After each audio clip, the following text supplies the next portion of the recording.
Good morning. Hi. It is Roshida and Adelia. coming to you live from California. Woo! We're here. We hope you can hear us.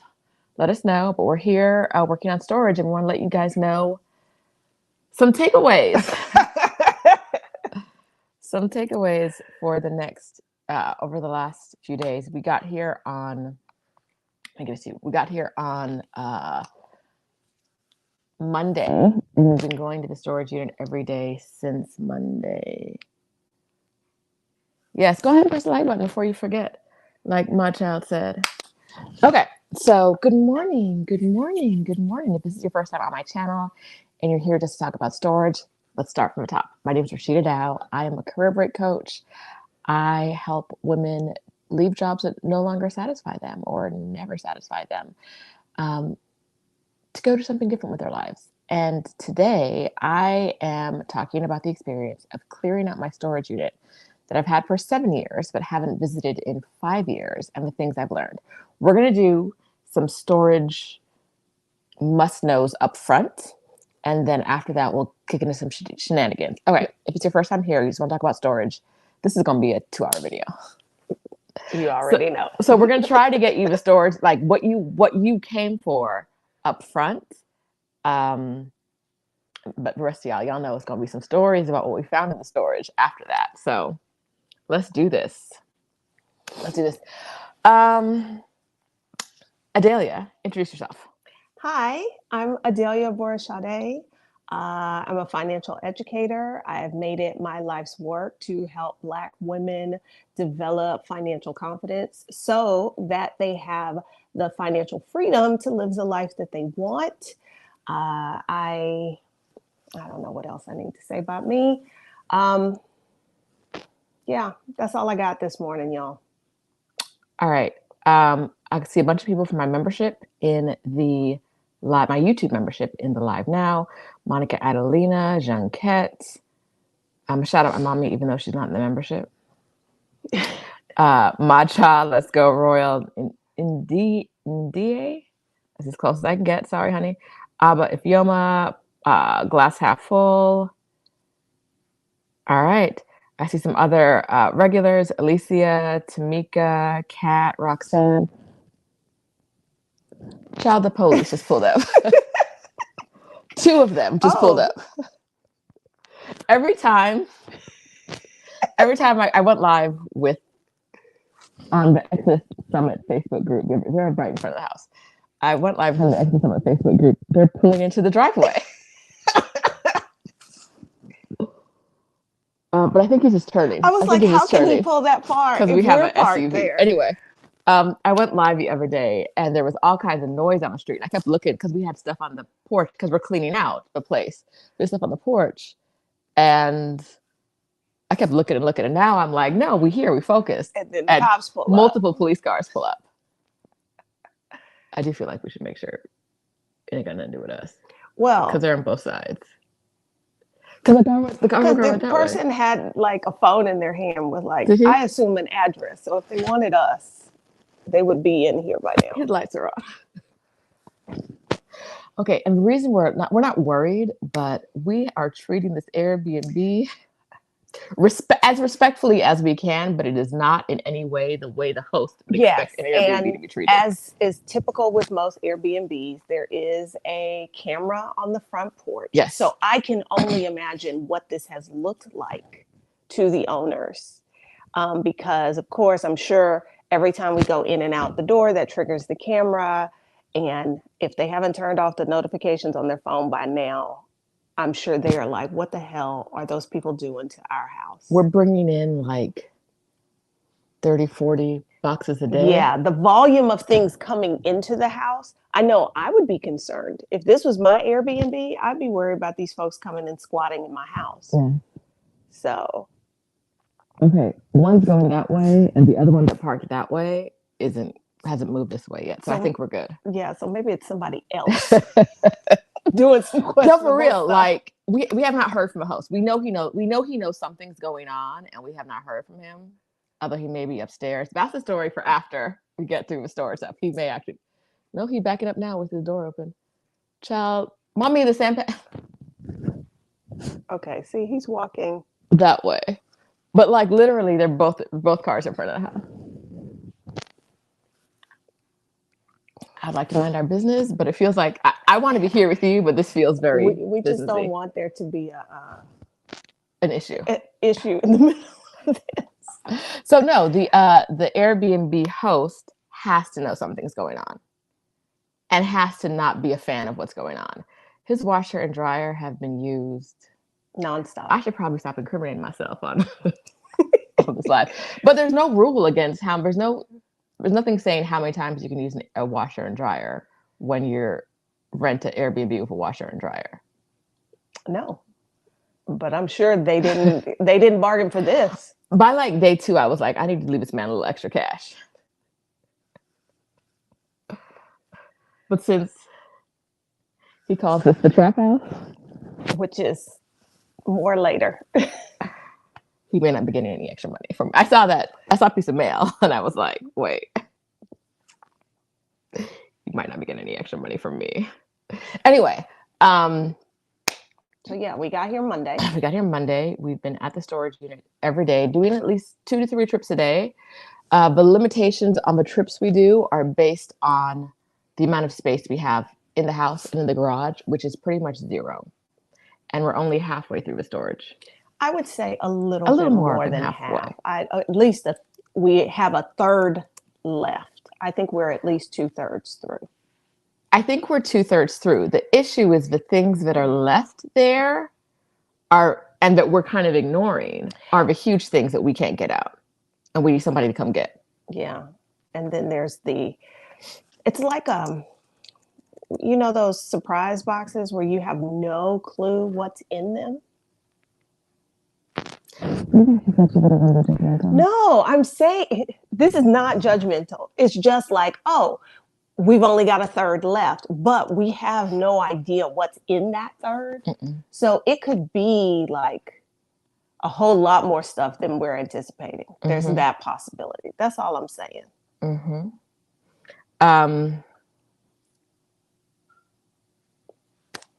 How do we want to start this? Because, child, I don't know. I'm at a loss. Well, you wanted to start with storagey things. Okay. Let's start with I've been looking for notes the whole time, and Delia's like, they're right there. What's the thing that surprised you the most about the storage as we found it? You. Oh, me? Mm-hmm. It was at capacity. And I don't think I knew there were lots of things in it, but I don't think I understood that, like, literally every square inch was occupied from to the front and up. Because I told you when we opened the door, I thought we would walk. I don't know. You know how when you read books or you hear people talk about things, you envision something in your head. And so I had always envisioned in my head we would walk into it and be surrounded by things. Except that's not how it worked, because we couldn't get in because the stuff was right there. So the door couldn't be opened at first. Yeah. So yeah, the volume that has been fit into that storage unit. That's the surprise. There was a whole queen size bed, headboard, box spring, mattress that used to be in there with all the stuff, and it's gone. We don't understand. I'm in there like my friend came to get a bed once, and I was like, she must not have done it, because there's no way all of this stuff is packed wall to wall, floor to ceiling. It's like 10 by 10, I think. Yeah. We figured it's 10 by 10 feet by 10 feet, wall to wall, ceiling to ceiling. Maybe it's more than 10 feet wide. No more than 13. Okay. It's large. And there was a bed and the bed is gone. We were like, to the door. So That surprised me the most. The first thing we saw when we got in was we looked at the ground and we were like, "What is that?" Adelia, what is? Help me. What's that? And we were like, "It is the residue from a basket and rat poop." We weren't sure. At first, we thought it might be dead insects, Yes. but upon closer inspection, there were rodents present. No. Well, no, not at some No. point. At some point, not while we were there. Rodents had been present at some point. Oh, Brooklyn Queens and Roshida was not exaggerating about being a maximalist. Oh no, absolutely. I think I have a new understanding of what that term Ooh. means because it's not just about lots of stuff. It's also about keeping things. Yes. So, Yes. and maybe that's the other surprise for me is this wasn't just about like, oh, I moved out of my apartment and I put my stuff in storage. This is your entire life in a Yes. storage unit. And Yes. so there are decades of things Yes. and memories. And Yes. so, yeah, maximalist. Absolutely. We have been here. This is day 7. So we started halfway through day 1. So it's like this is the top of day 6.5. We have been to the storage unit. We have been here. We've been to Target for supplies because once we saw rat poop, we were like, oh, we need gloves. We're not prepared for what's happening here. We have been to the drive-thru to get some food, and we picked up some food at Target, and we went to Trader Joe's for some more groceries. Other than that, I have not seen a single person I know from the Bay Area. The only person I've seen in 6.5 days is her. We are working 8 hours a day, at least 8 to 12 hours a day, some days, 8 to 12 hours every day on this for 6.5 hours. And we haven't sorted through the first 2/3. We're way behind on sorting. Y'all, don't do this to yourself. Let this be the PSA moment. Don't do this to yourself. Don't do this to yourself. Like some things were super easy for me. Like we had boxes and boxes and boxes of shoes. Super easy. Either I want them or I was really decisive about that. Yes. I want them or I don't. But then there are smaller boxes. And because they take up not a lot of room, but for a storage unit, they take up enough room that once I decide I don't want them, boom, that's easy, done, right? And it really shrinks our pile with one easy decision. I have a filing cabinet that hasn't come out of there yet. I have many filing cases, like small filing storage things. And every piece of paper is a decision. Can y'all hear the decision fatigue already? Every single piece of paper is a decision I need to make. So the shoes are like, one box is like one like large box of shoes was like 8 decisions. I felt so accomplished doing that. But one small filing box is going to be like 150 or more decisions. And it's a lot. It's a lot. There's a lot going on. You need more than 2 weeks to downsize your life.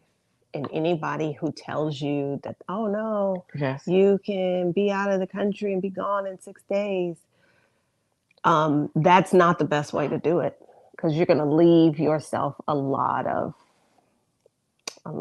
debris, undecided things. It's not good. It's not a good move. Yeah. Y'all talk about need to pay Adelia. First of all, Mia's here, which I feel like is payment enough. You having to live with homegirl. She has been very sweet, very kind, although she's a little overwhelmed by this. Like she can't remember, like the way she got to the kitchen in the morning, 2 hours later, there's a bunch of stuff in the way. And the poor dog is like, I don't know how to get to my food. Help me, please. I can't navigate. Yeah. Paratrooper Girl says spray storage unit with bleach. Never put any kind of food in a storage unit. It's not food. There was no food. It's I had wicker baskets. I had big, like a basket you keep on the side of your couch with your blankets and pillows in. The rats were like, that's my shit. That's my shit. Every basket I had teeth marks on it. I had a table. The rats scratched and chewed the table. Everything that is packed away inside of a box so far, in the first 2/3 you've seen, everything that's packed away inside of a box is fine. Things that are in bags were fine. It's simply, they didn't even go inside the wicker basket. They just chewed on the outside. It's not food. They said, it smells like grass. Give me that. They hang out if there's food, but rats, if it's cold outside, they're going to go someplace warm. And then if they get in someplace warm and there's like, hey, it's nice stuff in here to chew on, because their teeth never stop growing and they have to file them down, they go to town. But they're not going to stay and hang out if there's no food. There was no food. Therefore, we've not seen any actual rodents. Mm-mm. The storage unit was not climate controlled. I would recommend that.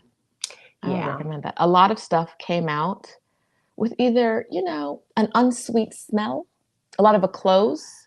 So we're washing everything twice. We're washing everything in vinegar, and we're washing everything. And after we wash it in vinegar, we wash it in soap, which is why that washing machine has not stopped working. Did you see the EMS pull up? Yes. Oh, child. Okay, so we know they're not coming for us. So either a smell or like a light, very thin, surprisingly thin layer of mold. Mm-hmm. Right? Like a little, you'd see something black, like a black t-shirt with like 3 or 4 white little tiny dots on it. Okay. All right. Okay. I want to address something. Someone in the comments said, got junk, toss it all. Here's the thing. We don't tell other people what to do with their stuff. And telling a human who is a self-proclaimed maximalist to throw away 20 years of their life is rude. It probably wasn't intended that way. But that's how it comes off. It is rude. Right here, I have a original 50-year-old piece of art from a famous Black artist. Those aren't things you throw away. Like I got her coffee table books and her museum thingies. Amina Brendel Robinson, right? Like that's you don't just tell someone to throw away their life without them saying, like, unless I come to y'all, I'm like, should I throw it all away? Then you get to say that. If I don't say that. What you're saying is your things have no value. Get rid of them. And that's not our place to say to other people. And also, as I mentioned before, this is not just about the stuff. Our stuff has memories tied to it. And this is when you downsize, whether you do it after the fact, like we're doing now, or you do it before you leave, you are ending a part of your life. And I don't know if mourning is the right word, but there is some emotional processing that has to go. You need to relive the memories. You need to decide what can go into the new life with you. And that's a process. Mm-hmm. It's not just the things. No. So this is as we go out into the world. This is with love as we go out into the world. It's not, if someone has been keeping things for years, telling them to throw it all away isn't the kindest, gentlest response you can make. And maybe you don't care about kind and gentle, but it's a great way to approach other people. So we won't talk about that again. Thank you. All right. Krishan from Black said the rats have been having a feeding frenzy for years. No, I think they stopped by for like a day or two and then they were out. Yeah, that's what it looks because like. I think there might be one box and it was next to one of the baskets that had damage from rodents. On the corner, but doesn't look like anything inside. And y'all, there are lots of boxes. So none of the other boxes have that kind of damage to them. So they passed through, but didn't hang out long. No. I will say that when the door opened, I'm going to say this, I am going to buy Adelia like a popsicle or something, because here's what I thought. I thought I was taking Adelia on vacation. and we would do some work. But hang out mostly. And we would kick it, and we'd be in Oakland, we'd be doing this, we'd be doing that, we would be chilling. That's not what's happening. That can't happen. That cannot happen. I literally have not. Tomorrow I go to get my passport because, like I said, I cannot leave the country again until I get my passport because I have 0 space left. That's the only thing we have planned. I told a lot of people I'm here. I'd love to see you. I'm here. I'd love to see you. And now I'm like, I might not see anybody because unless you're coming through to help, I don't see it. Let's talk about the storage unit again. Okay. What are our notes? Okay, so one thing, after looking at all the stuff we did and taking things out and looking at them, what I realized for myself is that a lot of the things I purchased, not all of them, but I purchased quite a few things for the person I wanted to be instead of the person I am. I am not that person. I am not going to send you mail. Apologies in advance. Unless I'm going online and that mail is coming from a third party, like I sent you a package, I'm not going, if it involves going to the post office, even just to drop off something with a stamp on it, I'm not going to do it. So now why do I have a box full of like cards? I have personalized stationery. I have a bunch of like thank you cards. I have written and addressed thank you cards for an interview I went to, but I never sent. I had like 10 of them, addressed, written, never sent them. Buying things for the person I wanted to be instead of the person I am. The cards are the main thing where I was like, I was never going to do that. Ever. Why would I? Can you think of anything else? Oh, there are currently about 45 bottles of champagne and wine in this house. Now, okay, before we came, she was like, "Oh yeah, and we'll be able to drink some of my bubbly." And I was like, "What?" And she was like, "Yeah, I've got some bottles of champagne in the storage." We're here for 14 days. I thought I had 10 bottles. We would drink it all. Every night we'd have a bottle and we'd be done. Because we were going to be partying. It's going to be a fun time. We'll spend like 3 hours working, a couple hours in the streets, come home, have a little cocktail or two. She thought there were 10 bottles. Quadruple that. And that's not an exaggeration. We're not done. That's what I count last night. I counted what was in the house. And there is a good chance in the third of stuff that's still in the storage unit that there is more. Because we brought more out. The last time we went was yesterday. We brought more out yesterday. Yeah. And it's not just champagne and wine. Full bottles of there's tequila, rum, whiskey. Wait. There's Cuban rum. There's Jamaican rum. There's Belizean rum. I like rum. And so I was a member of a wine club, right? And I didn't stop the wine club early enough. And I was a member of 2 wine clubs, actually. I think I was I did entertain, but not as often as the wine club required. I was not at a wine club level of entertaining. I was at a go to the grocery store and pick up a bottle of entertaining. I bought things for the person I wanted to be, not who I am. And that, when I tell you, was tragic. It was very tragic. I think that's a good description, because I'll find a box and Roshida will be like, "Oh yeah, I bought that on this trip." Because I imagine you have visions of, "Oh, I'm going to be this person with an Egyptian chandelier hanging in my foyer," but it never got hung up. So, yes, Adelia and I think it's interesting being here with her because we're very different when it comes to this. We're very like in some things. This ain't one of them.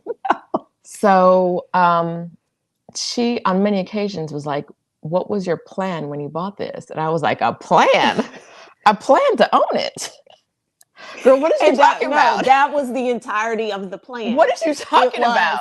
I want to own this thing. I saw it and it's pretty and I own it now. And she was like, "So you knew what you were." And that is like a very hard thing for me to wrap my head around, because if I can't think of how I'm going to use it, where it's going to be put, what I'm going to do with it, I wouldn't buy it. And you're right, this is something we are like miles apart on. And it's not that one way is right or wrong or better. It's just different. So as this person coming into this collection of things, it's been interesting because this is very different than my downsizing process looked a lot different than this. Very much so. Also, I'm finding things in storage that are not mine. Like, remember my mom was like, why do you need all the storage? No. She got her stuff in there. We picked a couple of things out, and I was like, Adele, I have no idea what that is. And she was like, she looked at me like, why don't you know? And I was like, I don't think it's mine. It was like a piece of what looked like a piece of art framed in a moving blanket. And I was like, I have no idea what that is. And she looking at me like I'm crazy. And I'm like, because I'm like, how can it be in yours? How can you have things you don't know what they are?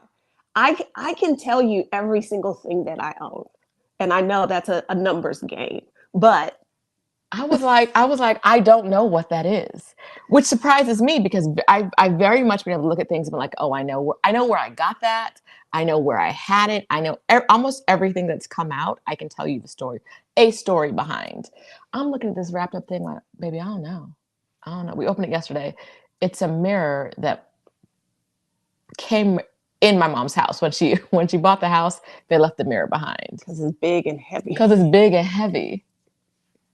We moved that bad boy. I looked at it yesterday like, oh, that's why. Like, now that I've unwrapped it, I know what it is on site. I know I saw the mirror from her house.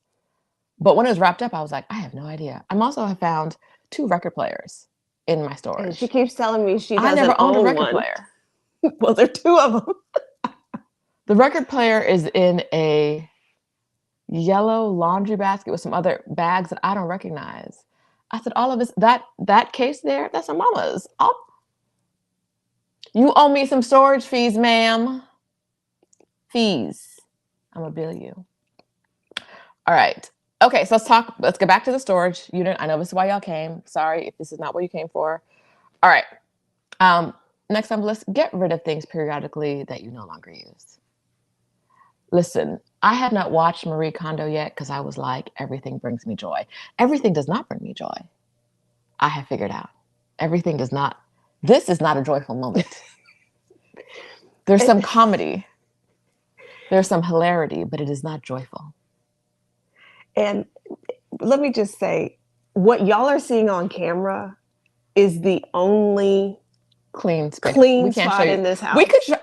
I might show you the rest of this house. I don't know. Don't put it on the internet. Yeah, but so we're looking out at just chaos all over. Chaos. So yeah, all of this is not bringing joy. It's not joy. It's not joyful. So in purging, what I realized I want my method to be when I'm purging clothes and shoes and bags and hats and jackets and scarves is, will I want to sort this in 10 years? If I don't want to sort it 10 years, if I don't think I'm going to want to put my hands on it and make a decision about whether to keep it or throw it away in 10 years, it can't go with me. This is not a what do I want today plan. This is a what do I want 10 years from now plan. If it doesn't scream Roshida through the decades, it's got to go. It's got to go because at this point, it's too much. But sidebar. I already know what you're going to say. What am I gonna say? Your luggage discovery. Ew. I knew it. Ew. Okay, so yesterday I went online. I went to the airline and I was like, how many bags can I do? Because we flew first class, so we have 2 70-pound bags a piece. Cool. And they were like, okay, tell us how many bags you want to bring. I marked it up to 3 a piece, and the price was still $0. I don't know if these are 50-pound bags or 70-pound bags. We're going to have to call the airline on that. But I was like, $0? I could add a 3rd bag for no money? That changed the game. That changed the game right there. We don't have the bags. We can get a bag. And then... That's the one thing we did not find in the storage. I thought there'd be suitcases in my storage. They're like mini, like carry-on size suitcases, but not large suitcases. Not yet. Not yet.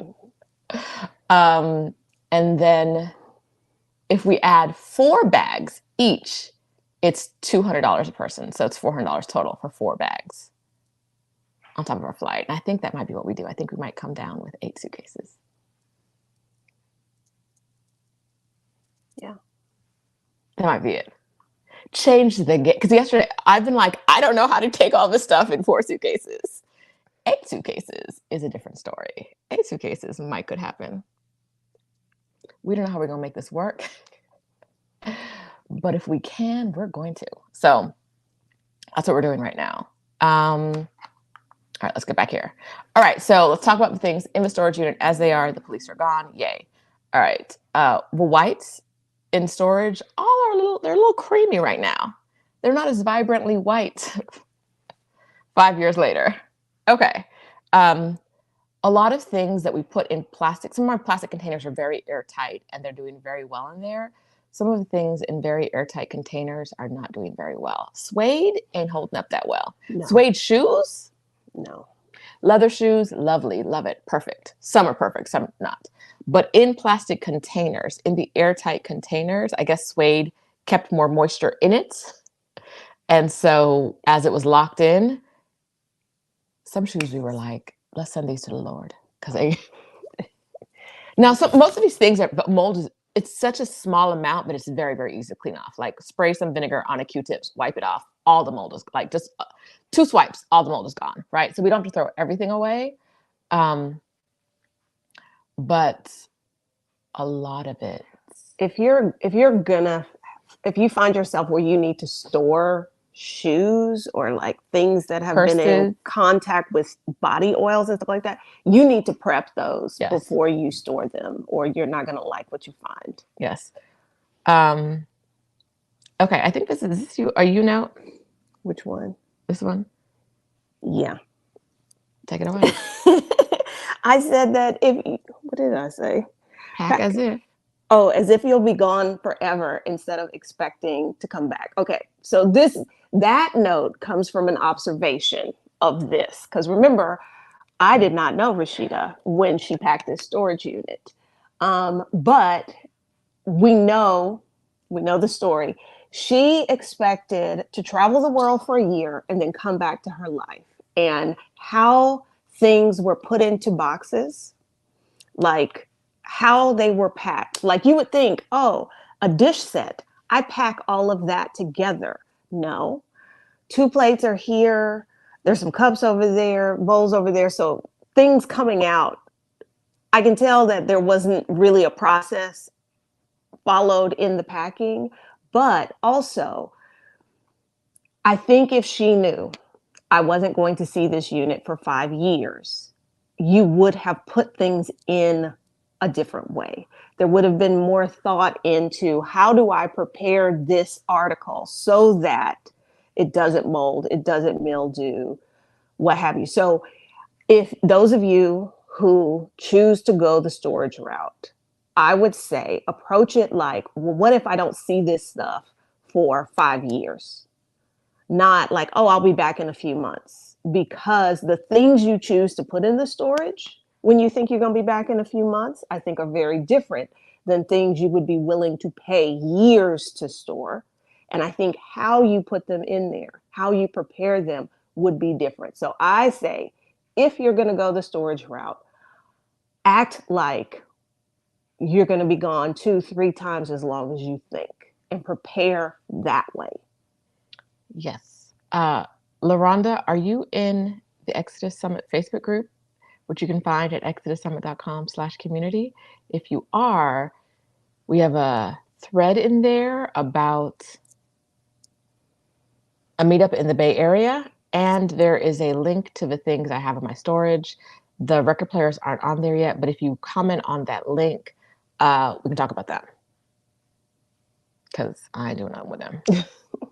Because they're not coming back to Mexico. Apparently they're from my uncle, so they have to be from the 70s. Okay. Well, yeah, I can see that. These are not newfangled record players. These are old school record players, because my uncle ain't buying nothing since the 70s. Everything. Like this. Imagine I went through his apartment with my mom. Imagine all of this, but everything is like Older. a suit from the 70s. Okay, so my uncle Spencer, my favorite uncle, my mom's uncle. I asked him once why he had so many suits. And he basically said because he had a lot of dates. He was like, I think it was like I had a date every Sunday. I had to go looking nice. And it was like a new suit for every date. Sir, if you don't sit down somewhere and stop passing these jeans down to your favorite niece, what are you doing? He said, that man was in the streets and had to look fresh for every street he stepped on. I said, oh, okay, well, all right. Well, what am I going to do? Adelia, the thing that has surprised you the most is what? The volume of specifically clothes. You can't bring someone with 10 pairs of shoes to come help you clean shit out. You can't bring someone who's like, if I buy a new pair of jeans, I got to throw away an old pair of jeans to help you with this shit. Although she's very much the person I needed. Very much. Here's the thing also is, again, how things were packed. It's not like, oh, those 3 or 4 boxes are full of clothes. No, like clothes were used to wrap up bottles of champagne. And so it's like every time we turn around and we unpack something, there's 3 or 4 new piles of clothes. Yes. Clothes were used, a lot of clothes were used as wrapping. So I have 5 different laundry baskets. This is how serious it is. And they fill up a couple times a day, or at least get overflowing once a day. I have whites, lights, bright colors, blacks. I'm missing something. No. I have whites. I have lights. I have like creamy lights. I have dark colors. I have bright colors. What's the 5th basket? Is it a mix or is it the delicate? Oh, and I have 2 delicate baskets. A light delicate basket and a dark delicate basket. I think there's another basket I'm missing in there. And those fill up daily. As I'll do a load, we'll undo a box and more clothes will go into the basket I just emptied. And we're put the towels and blankets situation. Yeah. But we have found places to take them, so it is what it is. Mommy, remember the Disney blanket that Marilyn made for me? We gotta get rid of it. I also found the blanket from England, so I'm not getting rid of that. Okay, here's the other thing. I have quite a bit of stuff that has been in my family since I was a baby or since before I was born. I don't have any nieces or nephews or to give stuff to. So yeah. For some stuff, I'm like taking it. For some stuff, I'm like, I hope this goes to a loving home. Because I don't know. All right. No surprise. The worst smell is coming from my workout clothes. Because no matter how much you wash them, there's always a little bit of like sweat and bacteria behind. There's no way to wash, which is why they create those special soaps for them. There's no way to wash them. There's not going to be a little bit of sweat and bacteria behind. There's no way to wash anything. Although I got that hot water. I was going to say, this washer dryer unit has a sanitized setting, which we are taking full advantage of. But I don't dry my workout clothes in the dryer. I hang them because it ruins them. And microplastics. Oh, really? Yeah. Every time they break down? And they get into the water supply. So you really should not dry them. All right. So speaking of places to take things, this has been Adelia's mission. She's mostly sitting here on the couch. Talking shit now. She's mostly sitting here on the couch typing and just doing research while I am out here. No, you're doing the work. You are doing the work. And the thing is, it's not really work I can help with because you have to make the call. You have to decide. Thousands of decisions a day. There's no way I can help with that. So when decisions get made, I do try and then sort out, okay, where does this go? Is this something we can donate? Is it something that matters to you that you can sell or not? Because, okay, again, if you're downsizing, and those of you, I think I said this the last time, those of you who your big move, your big transition is a year or 2 away, you need to start downsizing now. This is not something you give yourself a month to do, 2 months to do. Especially if there are things where you really care who they end up with. It matters to you whether or not you sell them. That stuff takes time. And so with our time frame, that limits some of that possibility. So if it's something I know that, you're like, okay, we don't need to sell that, it just needs to be gone. Those, of course, are easier to get rid of, in theory, assuming the people show up. Assuming they show up. We've been stood up twice and had one person come by. And they took one thing. Yeah. So, all right. So that, depending on people, has not panned out. But organizations that do things like, if you have bras, and Roshida has a lot of bras. How many titties do I have, y'all? How many? Because what is it, even like 50? No. We stopped at like 21. There are a lot of bras. We stopped at 21. And so there are charities that take them. One in particular, Free the Girls. They provide selling used bras in other countries. I know this is not a thing in the United States, but in other countries, selling used clothes is a lucrative business. Selling used bras is a great business for women who have escaped sex trafficking, because it provides them a source of income, and their clientele is going to be female, so they don't have to interact with men and folks like that. So like Free the Girls. So like, I know we're going to have a big donation for them. So I was researching, did we have to mail them in, or were there local places where we could drop them off? So I found those, I've marked those on the map, but it's. So D to me said, is 21 a lot? And I want to, no. I think this is important to address. It wasn't when I was wearing them regularly. 21 bras did not seem like an excessive amount of bras when I used them. There's more than 21 in there. There was 18 when we did the laundry the first time. So we may have found more, but not a lot more. Okay. Maybe I'm thinking of bathing suits too. Because there are a lot of those. Which cannot get on this body anymore. So those are all getting donated. But 21 does not feel like a lot if you're using them. There may be one or two that you don't love, but you still hold on to because you might be that size again, but you're not that size. Whatever. When you go in a storage unit and pull out 21 bras that you haven't worn in years, you don't need, because you actually currently have all the bras you need because you bought bras to match your new life. It's a lot of bras. 21 is a lot of bras to pull out of a storage unit that you don't want to take, especially when you have limited space to take things with you, right? Even if it's 4 suitcases, that's still limited space. 21 is a lot of bras. There's a lot of underwear, which has to get dumped because no one wants to use underwear. There are a lot of clothes. Kat asked about having a do not wash / donate pile, but we have to wash it. We're not going to give away anything that we don't wash. Yeah. It puts a lot of pressure on other people, plus mold. And only, like, they're not going to go through it as carefully as we're going to go through it. So I in good conscience, I can't donate clothing that I don't feel is clean. Mm-hmm. And there was like one bag of stuff that we knew hadn't been in there as long. Yes. And that stuff was good.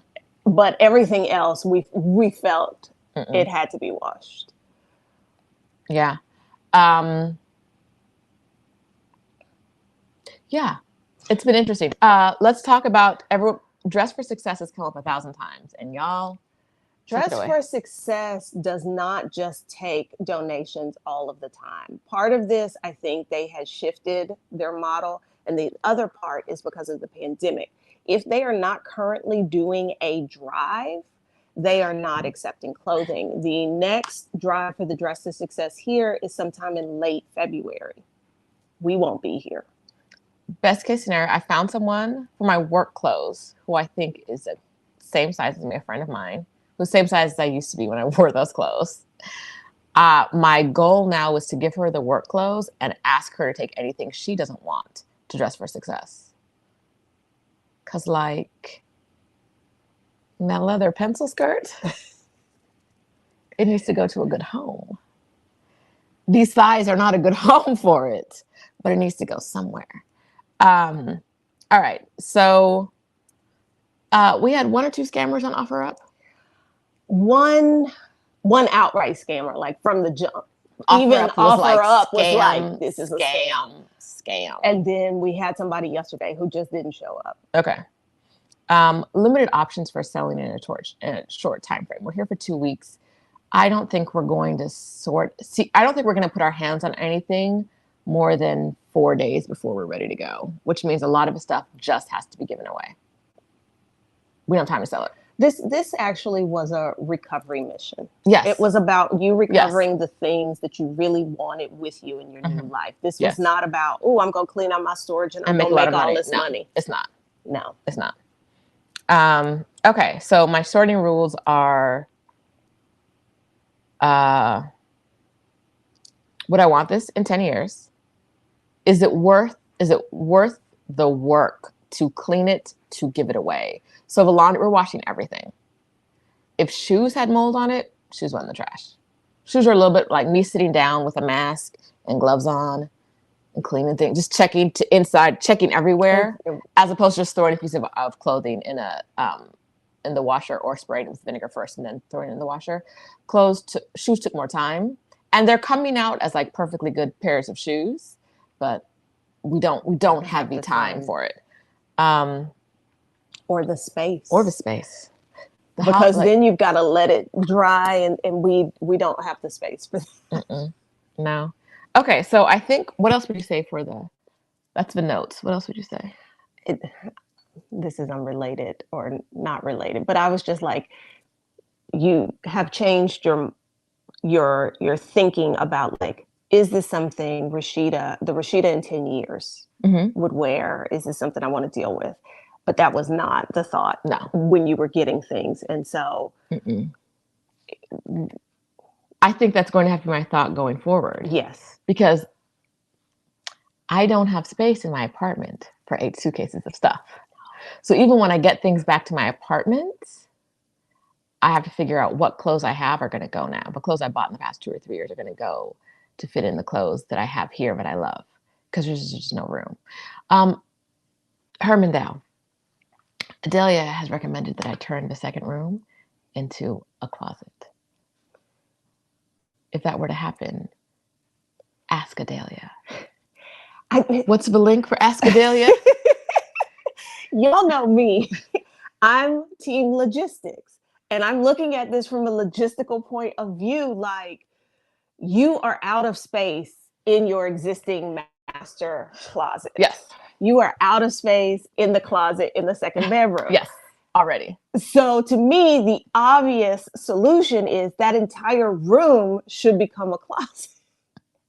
And I know, Ms. Dowe, I know that is your room. Ask Adelia. But it's either that, or remember when you were looking for a bigger apartment and people were like, why do you need more space? It's just you.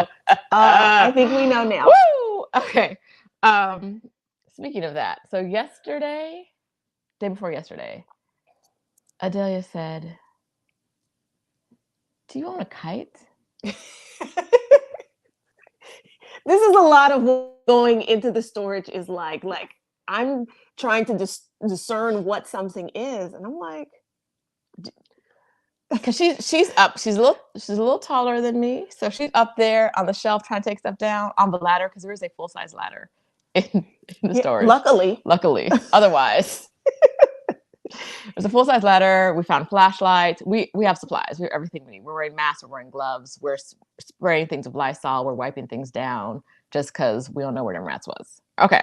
So she said, did you own a kite? And I was like, do I look like I own a kite? What kind of madness? What kind of madness? What kind of question? But we had already found 2 record players. There had already been like, oh, I don't even remember having that. So a kite was a possibility. And I was like, why would I own a kite? And then I was like, I looked at what she had in her hands. I was like, oh, what you're looking at is a kimono hanger because also that's sticking out of the bag, but not in the bag is a vintage Japanese wedding kimono Because we all have that those hangs lying on the around. wall. It's not a kite. I wouldn't own a kite. I would own a vintage Japanese wedding kimono, but it's very large and very beautiful. It is. It's It's gorgeous. stunning. I forgot it was in there until I saw the stick and I was like, yes, baby, let's open it up and hope it hasn't gotten moldy. And it hadn't. No. That hadn't gotten moldy. The art hadn't. I was worried about the art getting moldy. The art hadn't gotten moldy. I'm good. I'm good. The camel saddle is in. The camel saddle needs a little bit of oil. It needs some leather love. It is wooden. The ties are made out of some kind of animal. Some kind of animal something. Like Skin? not tendons? I don't know. Tendons. I think tendons. I think but it's something. It's some tied with animal thing. tendons. It's got a leather seat, and the leather seat is stuffed with hay. The leather seat needs some love, but it's here. I have found the amount of animal skins. I told you. Did that surprise you though? Seeing it in real life? Like the first animal rug, but then there were two more, at least two more. And then, of course, that doesn't cover the leather clothing because there are dresses, there are pants, there are jackets. Are there leather shorts? Have I seen leather shorts? I don't remember. I don't think they're leather shorts. There's a lot of that. And the leather clothing fared okay. Yes, did really well. But the suede didn't hold up. Mm-mm. Stephanie, I see you in the comments being petty. I will block you. I will block you. You know I've done it before. I will do it again. Being petty. No, I just like things. I was in Japan. I saw it. I said, it's got to be mine. Like Adelia said, what would you do with it? A repeating I was phrase. In this place. I saw this pretty thing. Like, I needed it to come home with me. I'm a collector. Yeah. Of souls, not of men. Yeah, so the kimono was meant to be displayed. I think it was worn. It was someone's wedding kimono, but it hangs. I've got a hanger that is super wide and hangs. It's hung on the wall of every place I've lived since I bought it in 2005. We love things. You may need to start thinking about who gets your beautiful things when you're not here. Who you want to have your beautiful things. She already trying to claim my couch. No, that's different. Again, that's different, and that's practicality. Because y'all heard her when she was like, "Oh, well, if I can't, me and the landlady can't come to an agreement, I'm gonna have to bounce. I'll just put this stuff in storage." And I am in the market for a sofa, and so I'm like, "You got one? I could just use it until you bop around and come back." But no, like, just how you are finding yourself being in possession of sentimental family things. Mm-hmm. And then it's like, okay, where do they go next? Like your kimono. I think you would care about where that ended up when you were gone. I think so. I think there's probably someone in your life that you want to have that. I'm not talking about me. Burn my body. Put the ashes out at sea. The rest of you, I don't. She's not listening, but the rest of y'all, that is something to think about. Because this is a big thing going on with boomers who are saving all of this stuff for their grown ass kids who got their own houses full of stuff. And so then people look around, they've got their house, and now they've inherited this stuff from mom that mom's been holding on with the intention of giving them. And they're like, but I got my own stuff. You don't want to do that to somebody. You don't want just for them to then take on all of your things. I don't want anyone to take on all of my things, but I do have people that I'd want to come through and kick through my things. Get what you want. Get this thing. Get what you want. I'm dead. What am I doing with it? Like, please bury me in the kimono. No, like, I just don't care. I mean, that's not a bad request. All right. So, Kat, the ultimate hit. Kat stays in my chat hating on me and my lifestyle. Was the camel saddle worth saving? Yes. I mean, because when I identified it in the storage unit, it was still wrapped up. In a cowhide. in a cowhide rug. Right. You know, like I was like, the shape of this, I think we found it because I knew there were certain things that it was really important. I was very hopeful we would find them and they would be in the appropriate shape they needed to be in. So no, it is a conversation piece. Immediately I was like, we can probably make that fit into, oh, I was thinking the blue bag, but it might go in the duffel bag. I was thinking the teal suitcase. Okay. Well, because We'll figure it out. I'm worried about the height of it. Yeah. Because I don't think it folds. But yes, no, it was worth saving the kimono. I really hope we can figure out how to get this framed work of art to where she is. That's the other tricky thing. Is anything, because I know people want to be like, well, just ship it. Y'all, if you ship things, they have to go through customs. And then you are at the whim of whoever happened to be there that day in customs. Do they know the rules? Do they care about the rules? Or are they just looking to grease their pockets? So shipping is a gamble. I really wanted the things that mattered the most to you to be able to be things we could take on the plane with us. That way we knew they got there. So yes, the camel saddle was worth it. Yes, we may find a way to package the art so that it is one piece of our check luggage, or I may send it to a friend of mine. Either way, it's got to get repacked. It's got to get packed differently. We got to find time for that. Yeah, which I don't know when that is. We're talking about Swedish death cleaning, which is decluttering your home before you die to lessen the burden of your loved ones after you've passed. I didn't know there was a name for it, but yeah, because I have had to do the death cleaning after the person couldn't do it themselves. And you don't want to leave that kind of burden on the people you leave behind. They got enough shit to deal with.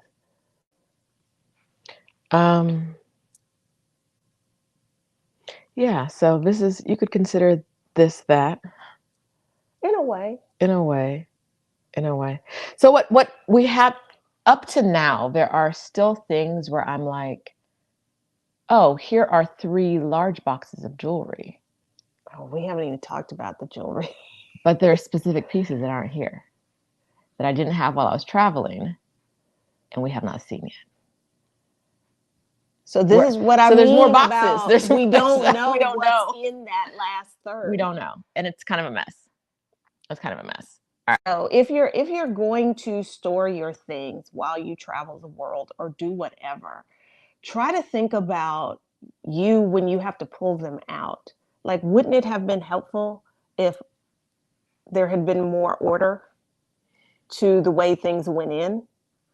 I don't know if things could have gone in with more order. Okay. Right? Like if we packed the alcohol in like 2 big boxes with like bubbles, would we have enough room for all of the places where the clothes were? Or do the clothes need to be wrapped around there to make everything fit? Because that's wall to wall. That's a good point. Ceiling to floor is all packed, right? I don't know that any more order could have been created. I don't know how she got a mattress and a box spring. I don't know. And rails out of there, and it's still like legitimately stuff was touching the ceiling.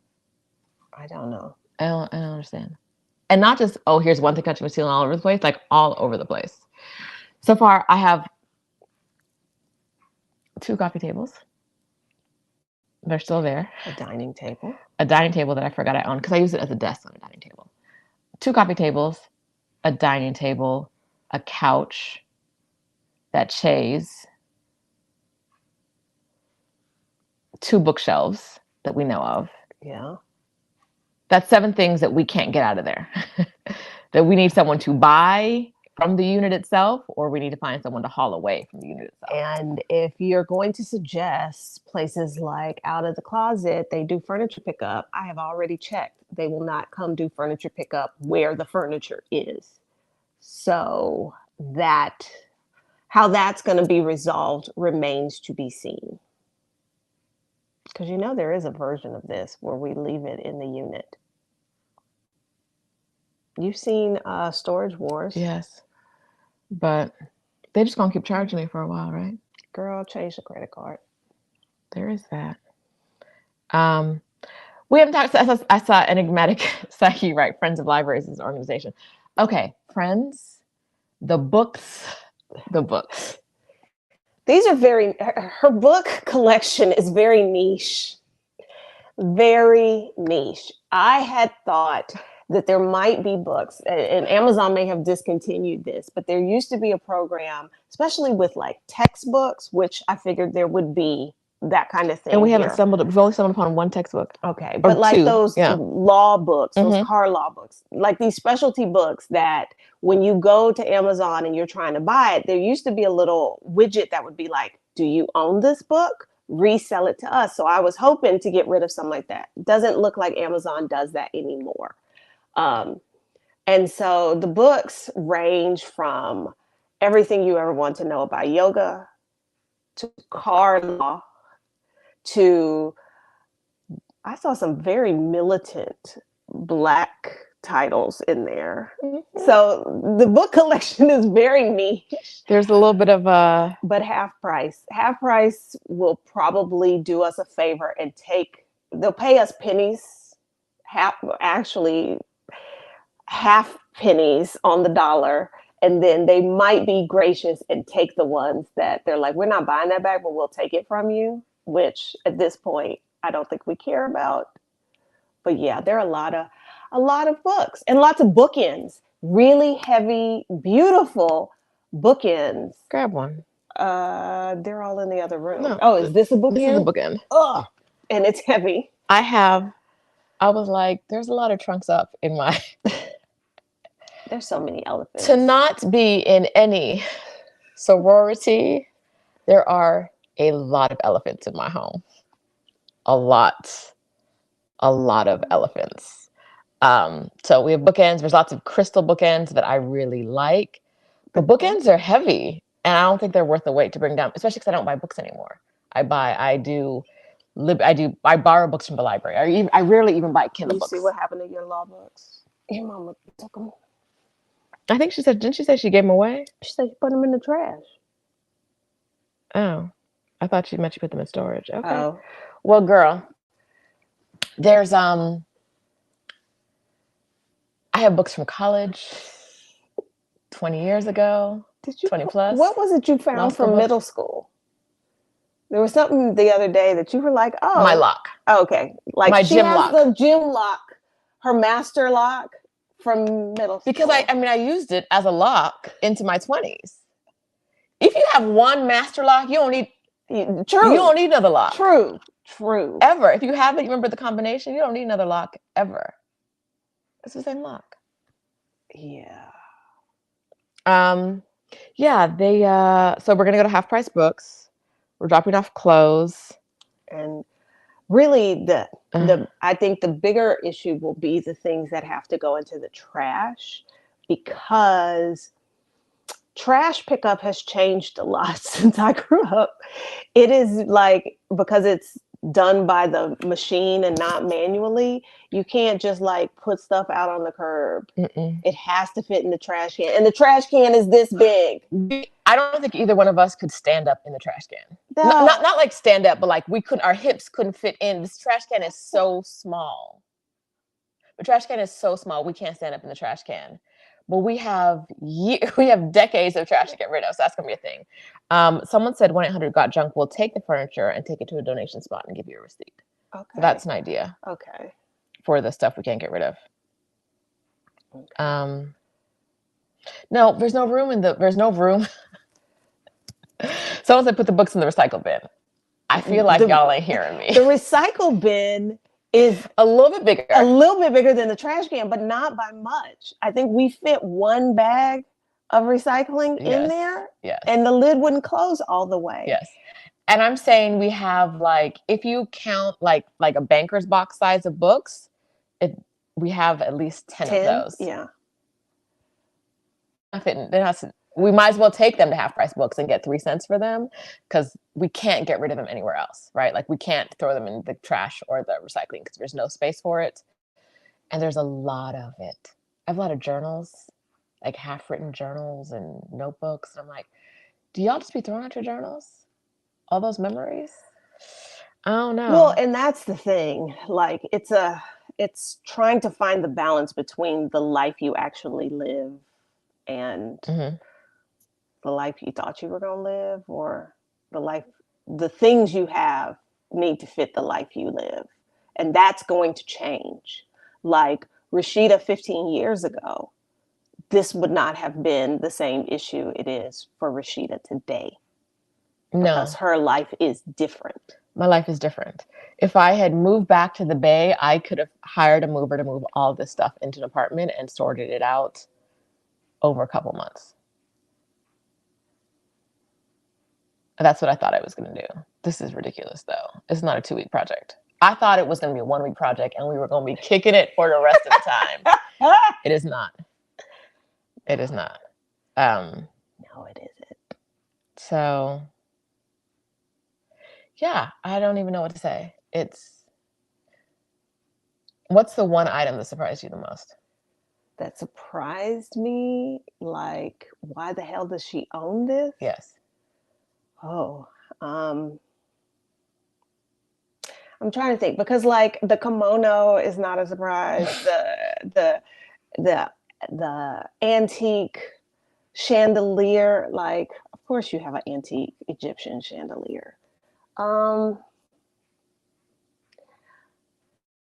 Maybe the champagne. Like I think most folks might keep a bottle or two, but the volume of champagne, like, and I know there are some of you that you like have a bar at your house, and if you had to move tomorrow, there would be tens of bottles of alcohol that are either unopened or halfway that you'd have to figure out what to do with. I don't know. I'm just like at most, like I'm concerned about the alcohol in my house currently, which we all know that's the majority of what's in my refrigerator because it's not food. But I keep thinking if something happens and you got to go, I'm gonna be mad that that unopened bottle of whiskey, like, am I going to be able to take it? That's the other thing. Like, even if it's not the weight, we can't bring almost any of that alcohol back. 2 bottles, one apiece. We can bring back 1 liter a piece. And alcohol tends to be just under 1 liter or just over. Yeah. So So we each can bring back a bottle. So what are we going to do with the other 30 some odd and that's bottles? okay. So everything I was thinking it was just champagne, no big deal. We just if we get to the spot of having people over to help, we just start cracking open champagne. The reason we haven't drunk more of it now is because I can't drink champagne and work. We ain't got time for nap. Like literally, we don't have time for naps. But the rum, the unopened rum and the unopened tequila changed the equation a little bit. Ain't no inviting people over for a party And for a bottle. and it's all like vintage, like it's 21-year aged Appleton rum, right? Or like Appleton my Reserve. Cuban, right? My Cuban rum, which is what I'm gonna bring down. It's my favorite rum in the world. It's my favorite alcohol in the world. But yeah, it's unimaginable what we're going as people. Like, I'll have friends come over and I will send them with boxes. If we do a meetup, You'll and get a bottle. we can drive to the meetup somewhere where we're sparking. I will bring. If you come to the meetup, you'll get some bottles, right? Because I don't know what else to do with them. I don't have anything else to do with them. So, yes, this is the story. This is the story. Susie Lee said, "Give your workers a bottle each to take home." We're the workers. Yeah, we'll work. We're the workers. Someone said, "Throw a party, child." There's literally no room for me, her, and Mia. We stepping Every over. day, Mia is like, I Where does just stuff want to come get from? to the kitchen so I can get something to drink. How do I get to the kitchen? There's literally no room. The stuff is taller than her on the floor, so she can't see, like, oh, if I go around here, I can get through these boxes. No, that doesn't work. Mm-mm. That doesn't work. Oh, there was something I was going to say. and then I forgot what it was.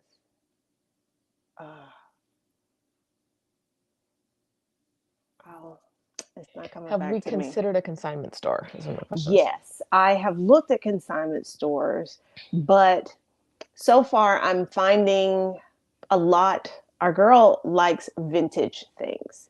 And so far the ones that I am finding are very like ultra modern, blah, blah, blah. Like her pieces, I don't think fit. Or they're very low end consignment places, which I'm surprised they're even consignment. Like her pieces are too elevated, I feel, for the inventory those places have. So that has been a thought that occurred to me. Um, so yeah, I think right now my hope is the places we have identified to donate things that they don't say, "Oh, y'all brought too much stuff. We can't take all of that." I'm really hoping they don't say that. So out of a closet is where we're going to donate clothes. Clothes, housewares, basically anything that is not an appliance will probably go there. The sheets, the towels will go to the Bay Area Rescue Mission. Um, and I have my notes somewhere. There's one other thing that they can take, and then there's some things where, like, oh, they'll take the box, the case of copy paper. How long have you had that case of copy paper? Ask my mama. They'll take that, and then various other knickknacks, like her collection of thank you notes and sticky notes and Pens and things. oh, so many pens. Those are going to teachers. Yeah. Adelia's done a great job of figuring. I tell you, when I opened that storage unit, I would still be in the fetal position on the hallway floor if it was up to me. I would not have made it. Because this is too much for one person. I would not have made it. This might be too much for two people, but this is definitely too much for one person to deal with. Woo! I would have been like, lock this bitch back up. I don't know what I could have done. It's just too much. Even if I gave myself a month by myself, No, I could. no. There would be tears. If Adelia wasn't here, there would be tears. So check Yoga Studios about donating the books. I have a ton of yoga books. I have a ton of yoga supplies, mats, straps. I just bought a new strap the other day. I forgot I had one. I'm seeing a wood block, but I'm pretty sure I have the squishy foam blocks as well. Tons of stuff. But we don't have time to call yoga studios and see if they want stuff. It's more of like a what are the one-stop shops where we can drop everything off. We can load up the vehicle. We rented a 4Runner. Well, that's not what you rented. That's what we got. Right. We rented a Grand Cherokee and got upgraded to a 4Runner. And I was like, oh, this is going to use a lot of gas. But if we hadn't had that. We fill it up multiple times a day. We fill that thing up till there's nothing. So I can't see out the back window. No turn. There's no lane changes, so it's fine. Multiple times a day, and still, we can't. There's no end to the stuff. I will say, this is different. Like when I had decided, like I took a job.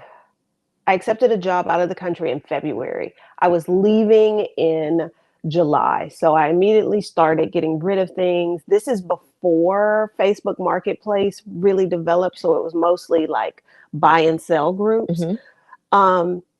I'm very disappointed in the response of people. Like, and I don't know, is it just that there's a glut of people trying to get rid of things or what? But like, I just feel like people aren't coming through. Like, for the buy nothing group that I posted things in, I expected those people to show up and be like, okay, well, what else you got? I'll take that off your hands too.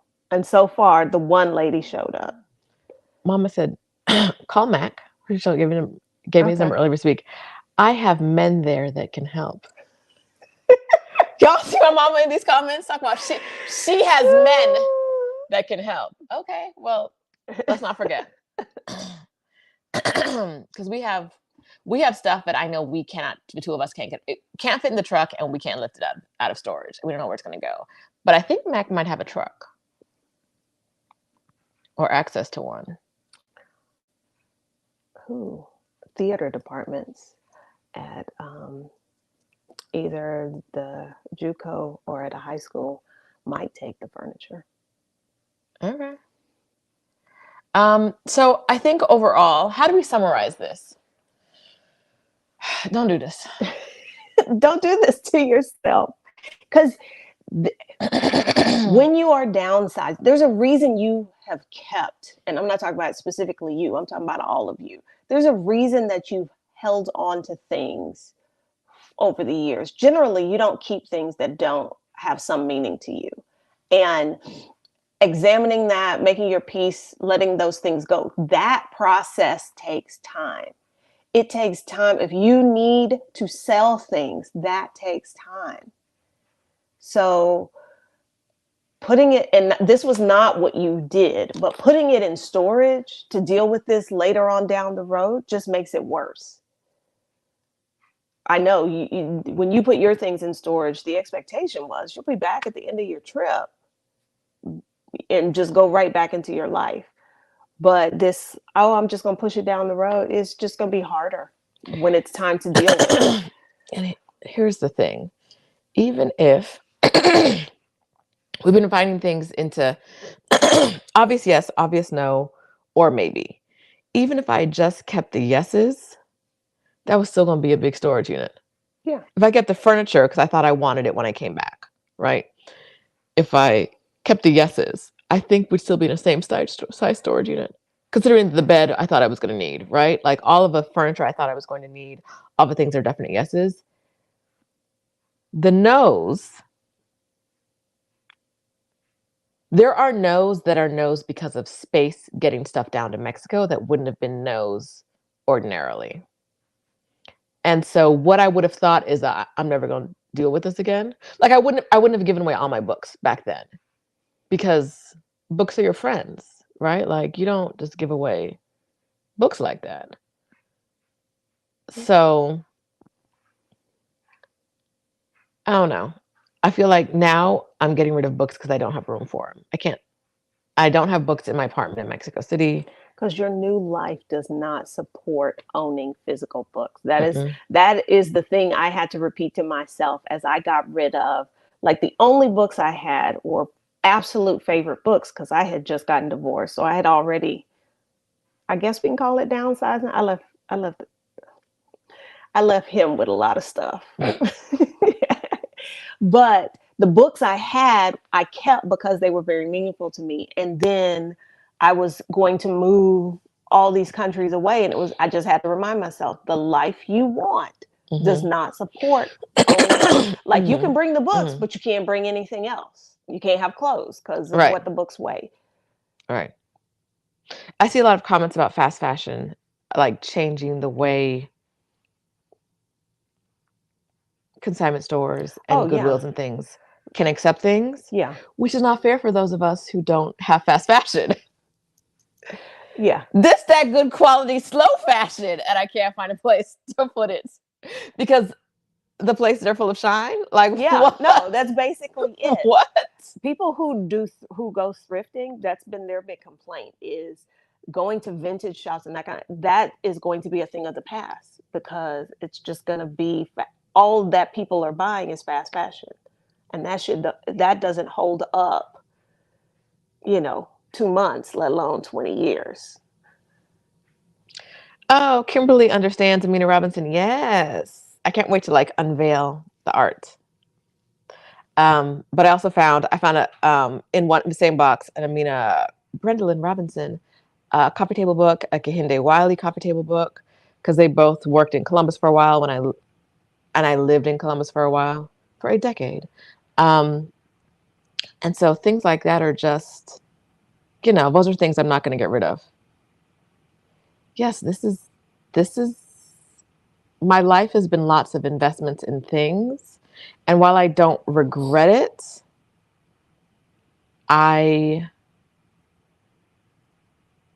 it's not manageable in my new life. And I think you mentioned this before, eliminating some things just periodically throughout one's life, as Mm-hmm. opposed to holding on to everything and trying to get rid of it in 2 weeks is complicating things. Y'all, it's 1,000 decisions a day. Literally, like I wish I was exaggerating, but I'm not. No, that's Some what it things is. are easy, like every towel blanket. We're on our second super large contractor size trash bag of towels and blankets and sheets. They're not coming with me, so we'll give them away. Because if there's But somebody watching this and you're thinking about let's say your move abroad, something I see a lot of people discuss is like, what's the biggest bag I can get? And how can I get more stuff? It's never about how much you can fit into a bag. It's the weight limit that's going to get you. So that's something else you've got to think about as you are picking and choosing the things to come with you to that new life. The weight limit's going to get you every time. And let me tell you, an overweight bag costs more then a than an second bag. additional bag, Uh-huh. significantly more. Mm-hmm. They don't want them men hurting their back, men and women hurting their back, lifting luggage. Can we talk about how Adelia tried to poison me last night with water? No. Okay. I was going to say, here's the shenanigan portion of this. We have reached shenanigans. Not I. I actually, all day yesterday, I guess the only thing I drank was champagne. Yes. Because, okay. I mean, just a little bit throughout the day. Just a little bit. We weren't drinking enough fluid yesterday. No, obviously. I realized last night. I had a headache. I was like, I'm not drinking enough fluid. This place comes with a water dispenser, but we don't know anything about this water dispenser. I'm not completely sure how to work it. We don't know how often it's cleaned, when the water was refilled. So we made a decision, I'll just buy some water. Well, we didn't plan long term for that. So yesterday, when in our resupply trip, Roshida had enough foresight to get one of those big, what is that? Like 3 liter, 5 liter, one of those big things that normally sit in the refrigerator and you pull the thing out and the water comes out. She got one. We had not drunk from it all day. This is why I said I must have just been drinking champagne yesterday. At the end of the day, I asked Adelia something about what happened when she took water out. And she was like, I ain't touch that. I was like, no, because you opened it. Because you know how the little cap has the little thing attached so that when that's broken, you know it's been opened. Y'all see where we're going with this? Adelia said, no, I haven't drank water all day. And I was like, no. I went to the thing and it was open. And I thought, okay, good. Adelia opened it first. She was like, oh, the water's not coming out. It's not coming out the way I expected it to. Adelia, what did you like? I was like, hey, how was it coming out when you did it? She said, I didn't take any water out. I said, well, it was open when I went to use it. She was like, it wasn't me. Oh, it was not me. And so then ensued a conversation about, well, could this have happened in the back of the truck? Could it have like jiggled around and the thing got untapped? I don't think so. So we ain't drank that water anymore. So now we're drinking juice. So I may have been poisoned last night with water from Target. Yeah. If anything happens to me, it's either the water from Target or Mia. Just putting that out there right now. That child stays just reckless eyeballing. Does she not? She does. Reckless eyeballing. But, she can't talk. So we don't know what it means. It could mean, please, sweet lady, help me find my way to the kitchen because there's stuff all over the floor. But she don't, like, you know how some dogs will come up and like try to like pet you? She just stares at you. She stands there and stares. And I'm like, if you don't... That could be, could you invite me up? I would like to sit on the couch as well. But she does not, like, when she sits on the couch, she doesn't come to me in any kind of loving fashion. She just comes, yesterday she was sitting on the other side of Adelia. She jumped over Adelia, came and sat and just stared at me. And not like, I want to be near you, not I want you to pet you, just stares in your face. Girl, what? I don't feel safe. I feel very unsafe in the home I'm renting. Oh, okay. But for the real Airbnb shenanigans, what would you do if you were staying in a place that was advertised Woo! as 3 bedrooms, 2 bathrooms, and you discovered there was a secret room in the garage, In the attic. in the attic, in the garage? That not only is there a secret room not mentioned on the description, when I went up there, because I went up there. I said, Adelia, I saw it and I stepped up and I saw, but it was actually a room. Like I could see the floor. We thought it was just like Storage. above Right. storage. I said, Adelia, go see what that is. I can't, I don't want to. If there's a murderer, let me know so I can go running. So I go up there and it's a whole bedroom. With a bed? With a bed that looked freshly unmade. Like someone had slept in it recently. And I know y'all are hearing this, like, what? Y'all are still there? Where the hell we gonna go? We still here. But we will hear them coming if they come to kill us in the middle of the night. We will hear them. There is a secret bedroom above the garage. No, there's no door, so it's not locked. No, it's open. Like you go into the garage, there's a ladder and you see into it. And then the bed is around the corner. And Roshida was like, do you think they're going to come in here while we're here? Do you think they do that? Well, there is a side door in the garage. Mm-hmm. So I don't know if they live there all the time, if they sometimes sleep there when the Airbnb is occupied. Either way, if they show up while we are here, they're going to have so many more questions about what the hell's going on at this house. Honestly, at this point, so one morning I woke up and I pulled the garage handle and it came off in my hand like butter. It just came off, like the door handle just came off. Whoop, doorknob, whoop, popped off in my hand. I didn't pull it. I wasn't doing anything. It had worked just fine the day before. The next day, bopped in my hand. One day I left the dryer running and then I came back and not only was the dryer not running when the clothes weren't dry yet, but the door was open and clothes were hanging out.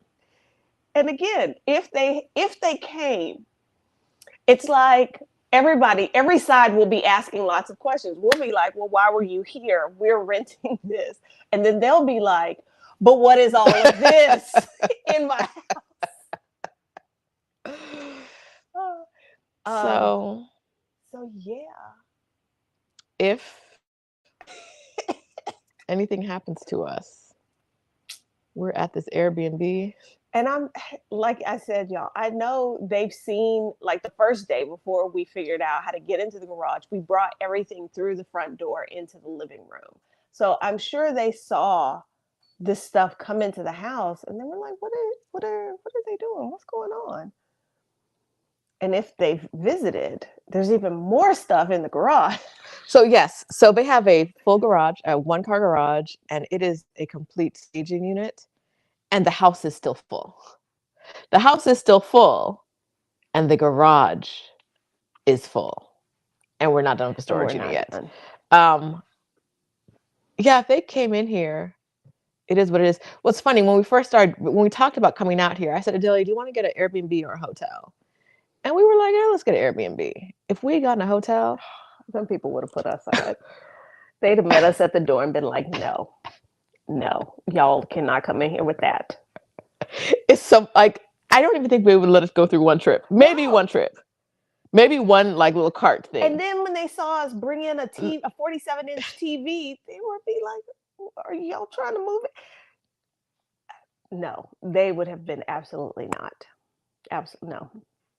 You're not coming in here with that. We're really surprised because we figured out how to open the garage door the second day. The first day when we just got here, we were like, move everything in the front door. And they had to have seen us, and they have to see every time we come in, because we started putting things in through the front door again, things that we need to sort inside versus things we need to sort in the garage. And I'm like, they see us and they're not saying anything, which makes me think they're well aware of what we're doing. So does that mean weird stuff like this happens here quite often? Is that why this is the trap house? I don't know. Their back deck has maybe 40 cardboard boxes on it right now. You know they have a neighbor. If I had an Airbnb, I would have a neighbor to call me if they saw some wild shit. You know that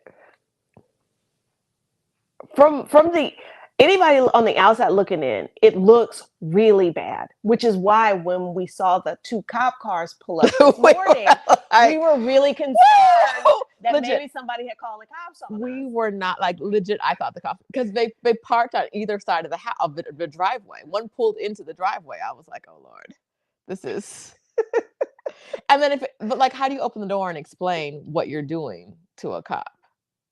Because we can say all we want, but what this looks like is a couple of hoarders have decided to squat in these people's Airbnb. Yes, that's what it looks like. They wouldn't call the police up messaging us first, would they? I would hope. That... Oh no.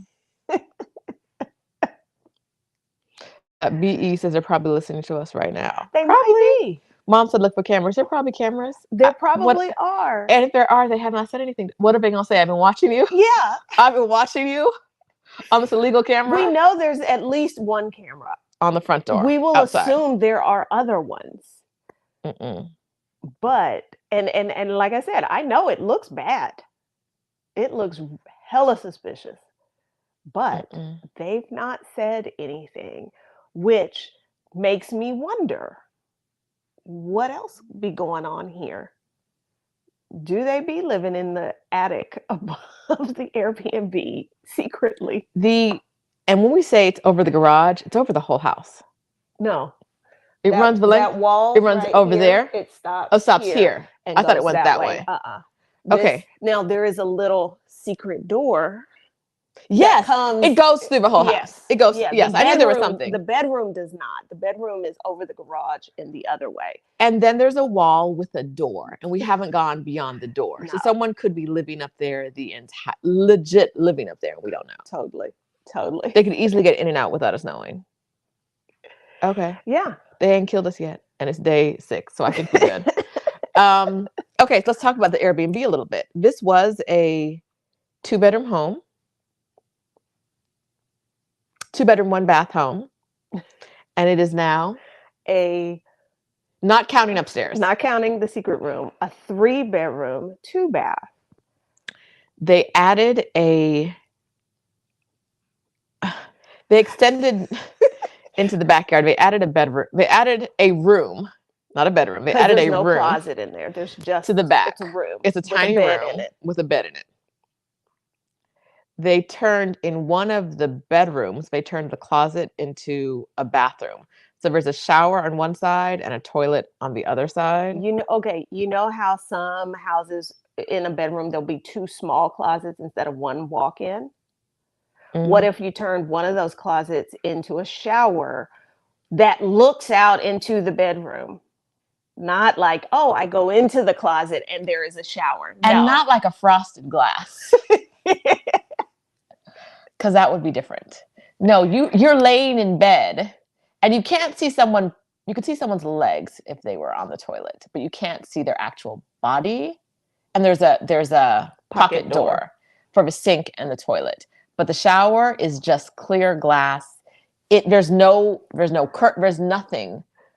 But I said, I don't know if that counts as a bathroom, but in the bedroom, not like in another room. No, it is. You open the shower, you step into the bedroom. And you could actually, like if you had a TV in the bedroom, you could watch it while you were in the shower because you're in the bedroom. I've been watching my iPad. I've been watching my iPad from the shower.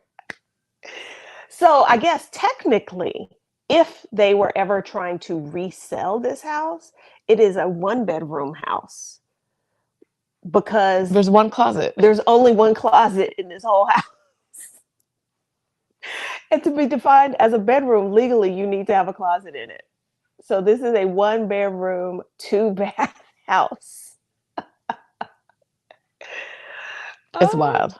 It's and it's weird because they made this look like a very brand new builder's grade home inside. but like I think they splurged on some things And and then some, skimped on some yeah, things it's weird. solely with the idea of it being an Every Airbnb. design choice in here was because this was going to be an Airbnb, Yes. which is This why has we wonder if they live in the room above the garage or somebody does. If it's not them, somebody does at some time because that bed up there looked freshly laid in as I don't well. know. I don't know. I listen, we're here, we're alive. We have probably like if we spent 2 more days in the storage unit, I think we'll have everything out, but we won't have everything sorted. Today we'll go to the storage unit today. Today we have to go take I have to go take photos for my passport. Tomorrow I go to the passport office and get that And done. that's So that's probably a going to be an lost all day. day So then thing. we're back working there really Tuesday, Wednesday, and then hopefully by then we have everything out and we have things set up where people can come take what they want. And we've only had one bite on a TV, a 47-inch TV for $50. Okay. And we'll see if If he they shows up. actually show up because somebody was supposed to come by a nightstand. Mm. Like I am lamenting that nightstand can't come back because we know what nightstands like that cost That's in another Mexico. category of things that were like, normally this would be a no, but a table lamp? I do not have a nightstand because nightstands are ugly and ridiculous in Mexico. Not ugly, that's not fair. But They're very expensive. Very expensive. More expensive than they should be. If you want something nice, they're more expensive than they should be. Although maybe getting something custom made is the best choice. Because these stores, no, and that's why I ended up getting my desk made because everybody wanted that amount of money. And so it was like, if I'm going to spend that, I might as well get exactly what I want. I know it's made out of wood, you know, because I did not want to spend that on a desk, but to get what I wanted, they're really, and here I was being foolish thinking like, oh, I wish IKEA was open. That would solve this problem. I would have been very wrong. Because we looked at bedside tables at IKEA, they're bad and expensive. Bad and expensive. And this one, it's it's lightweight, but shape wise, and because we are limited on the number of bags, I don't think it can come, but I really wish it could because bam, you'd have a nightstand. Which I don't have. Because even the full price of what that tag on it says it costs, that would cost more than that in Mexico. So things aren't moving out the way we want them to.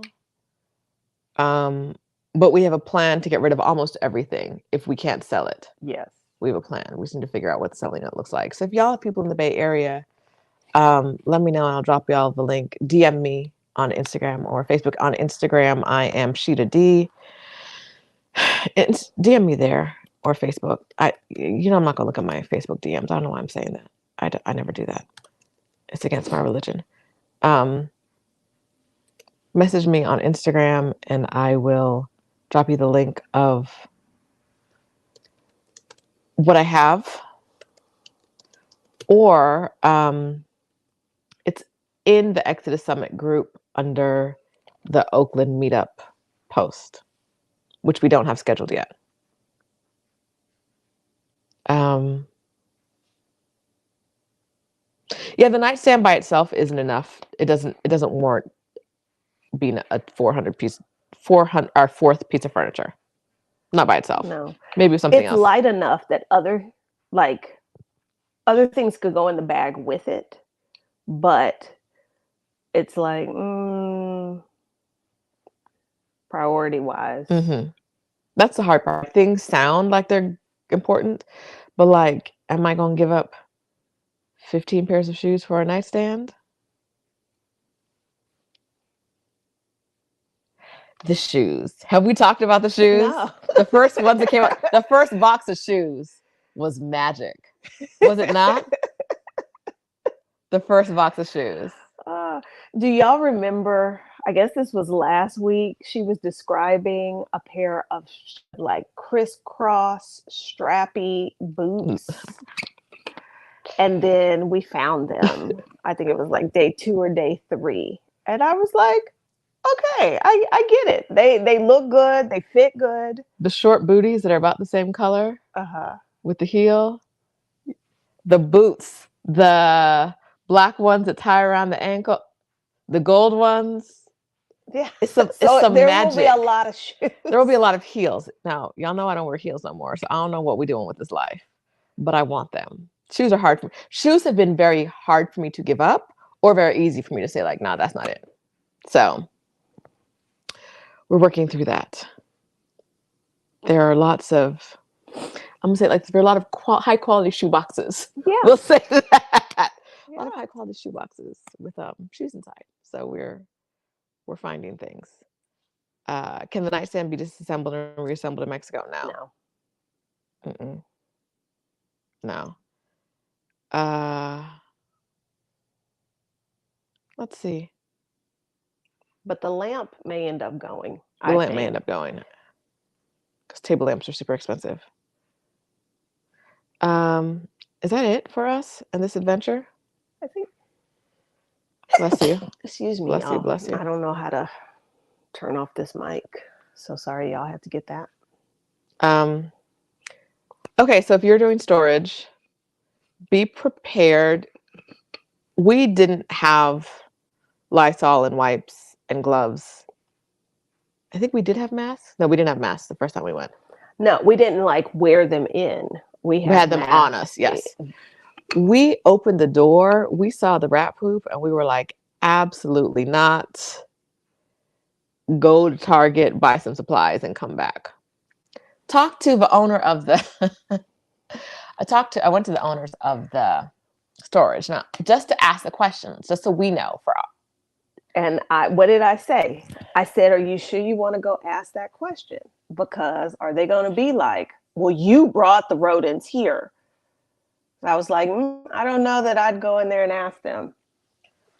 So I went there and I was like, hey, I need to know how best to like protect ourselves when we're cleaning up after rats. And they were like, you have rats? Rats? What were they eating? And then he said something. He's like, well, yeah, they like to eat that. And I'm like, no, they're eating baskets. They're not eating. I think it was like, well, yeah, if you have food. And I was like, we don't have food. They're not eating food. They're eating a basket. So it was very much like pointing fingers. I'm like, I'm not here saying I have rats and it's your fault and you should do something. I'm clearly saying I need to know what precautions I need to take when I'm cleaning up after rats. Because we're not the first people. If there are rats in our unit, there are rats in every unit. We're not the first people you've talked to who've been cleaning up after rats. So what do we as storage owners, I feel like you would know this, help us out. The man said, well, how do you know it's a rat?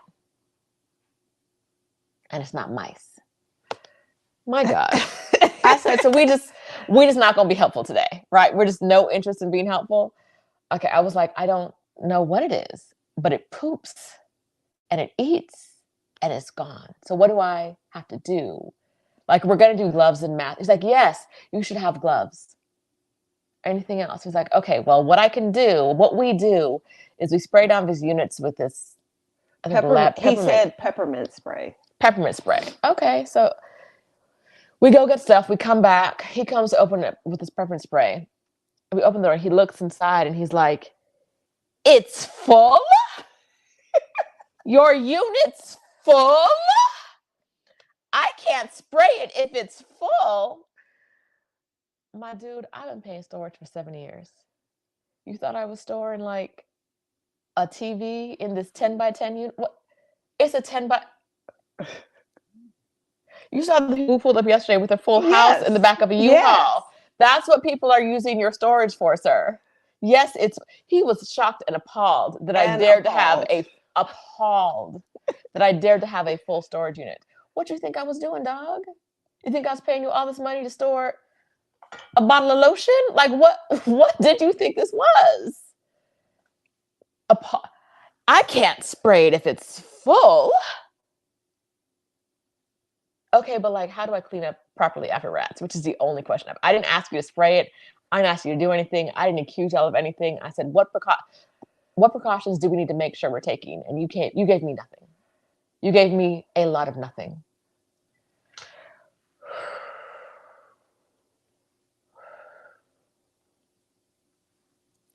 How do you know it's rats and not mice? I don't know why that. Like, where does this take the conversation, right? No, If it's I mice, figured they would not be helpful, and I was right. she was right. If it's mice and not rats, what is the difference in the cleanup procedures?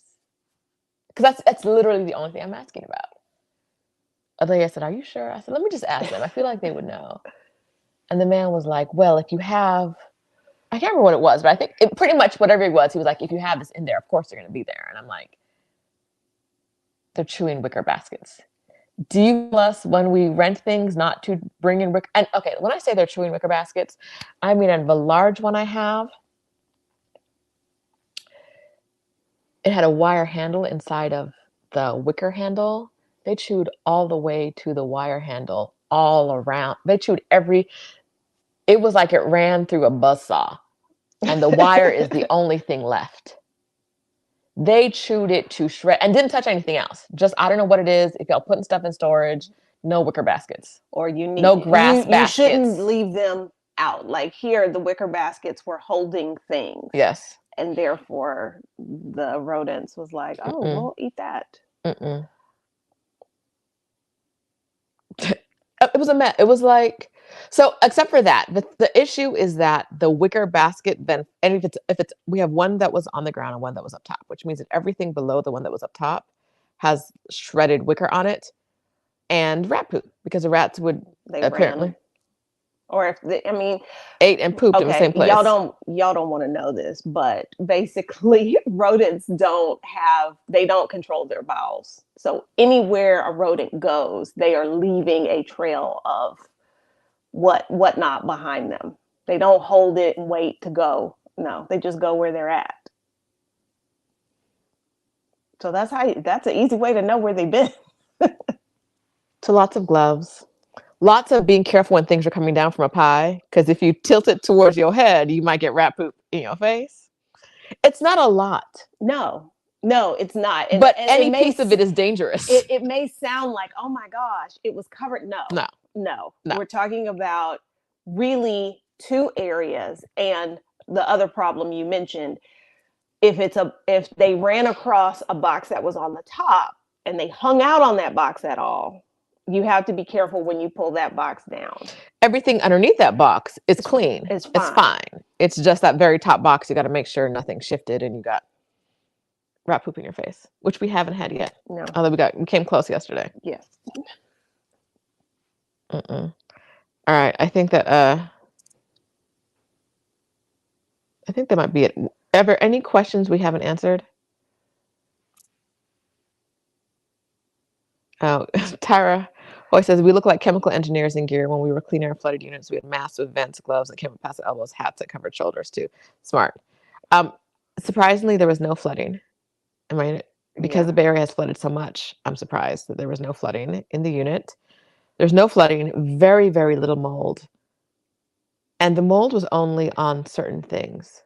I wonder if the mold wasn't on the kimono because it was up high. And the stuff that was lower and more compressed. It may have gotten more air where it was. Maybe. Things that were lower, more compressed, got less air flowing through. Possibly. Because there was absolutely no mold on it. I took it out the back. Yes, I had it. That and the art were in the house for like 2 or 3 days before I was like, give me the strength. Somebody's Lord, give me the strength to get out here and do this.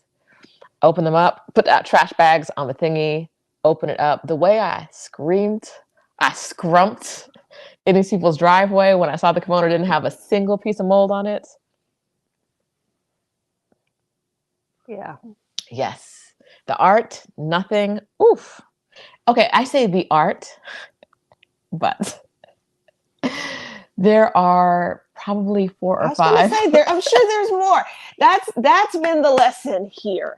Every time I ask, she's like, "Oh, but yeah, I think there's at least X number because more." I haven't seen that yet. I haven't seen. There's shoes I still haven't seen. So even though we have a lot of shoes here, I can think of specific shoes I haven't seen. I can think of specific jewelry that isn't here. Like, There's okay, still so a ton of jewelry that is here. none of my, and this is how I thought, these are not things I had in my head. I was going through a box and I found a bunch of Tiffany bags, little bags. I throw away the boxes. I don't think people keep them. I pack That might light. be the only thing she throws away. I don't keep designer boxes. I don't need that in my life. I don't sell them. I know some people sell them. I just throw them away. It's not for me. And I found the bags and I was like, if I have the bags, the jewelry must be here somewhere. But we have found, those plastic shoe boxes? The ones big enough for not the regular shoe size, the bigger. We have regular shoe size ones, and then we have boot size ones. Yes. Full of jewelry. There's a jewelry case full of jewelry. No Tiffany jewelry shown up yet. We found jewelry that, like a watch, the last watch I really remember wearing when I lived here is in there. So I would have thought that jewelry would be with it. It's not with it. I don't know where it is, which probably means there's more boxes of jewelry. In fact, when I can't find some shoes, there are probably more boxes of shoes. I know there's another box. We can see one more box of purses that we haven't gotten yet. And we have 15, the no pile from a clutch container. There were 10 no clutches. I don't remember how many clutches. I found the clutches after we realized we could have 4 bags apiece. So I think I probably went a little overboard on the yeses there. But there's just a lot of stuff, and a lot of it has sentimental value. A lot of it has actual real life value, which we can't get to in the time we have. But also, I like things that I've had for a while. But then what was it? The receipt for someplace you ate tacos? In 2016? Yeah, Yeah. That was a business expense. Okay. I was like, why do you have that receipt? I just realized that was a business expense because it was in Florida. It was 2016. The only reason I would have been there is for work. Okay. In 2016. Or the only I would have said, listen, when I worked at a place at offices in Florida, I would be like, I have business I need to take care of in Florida. And they'd be like, go. And then I went to see my baby. My baby. Not a man. Not a man.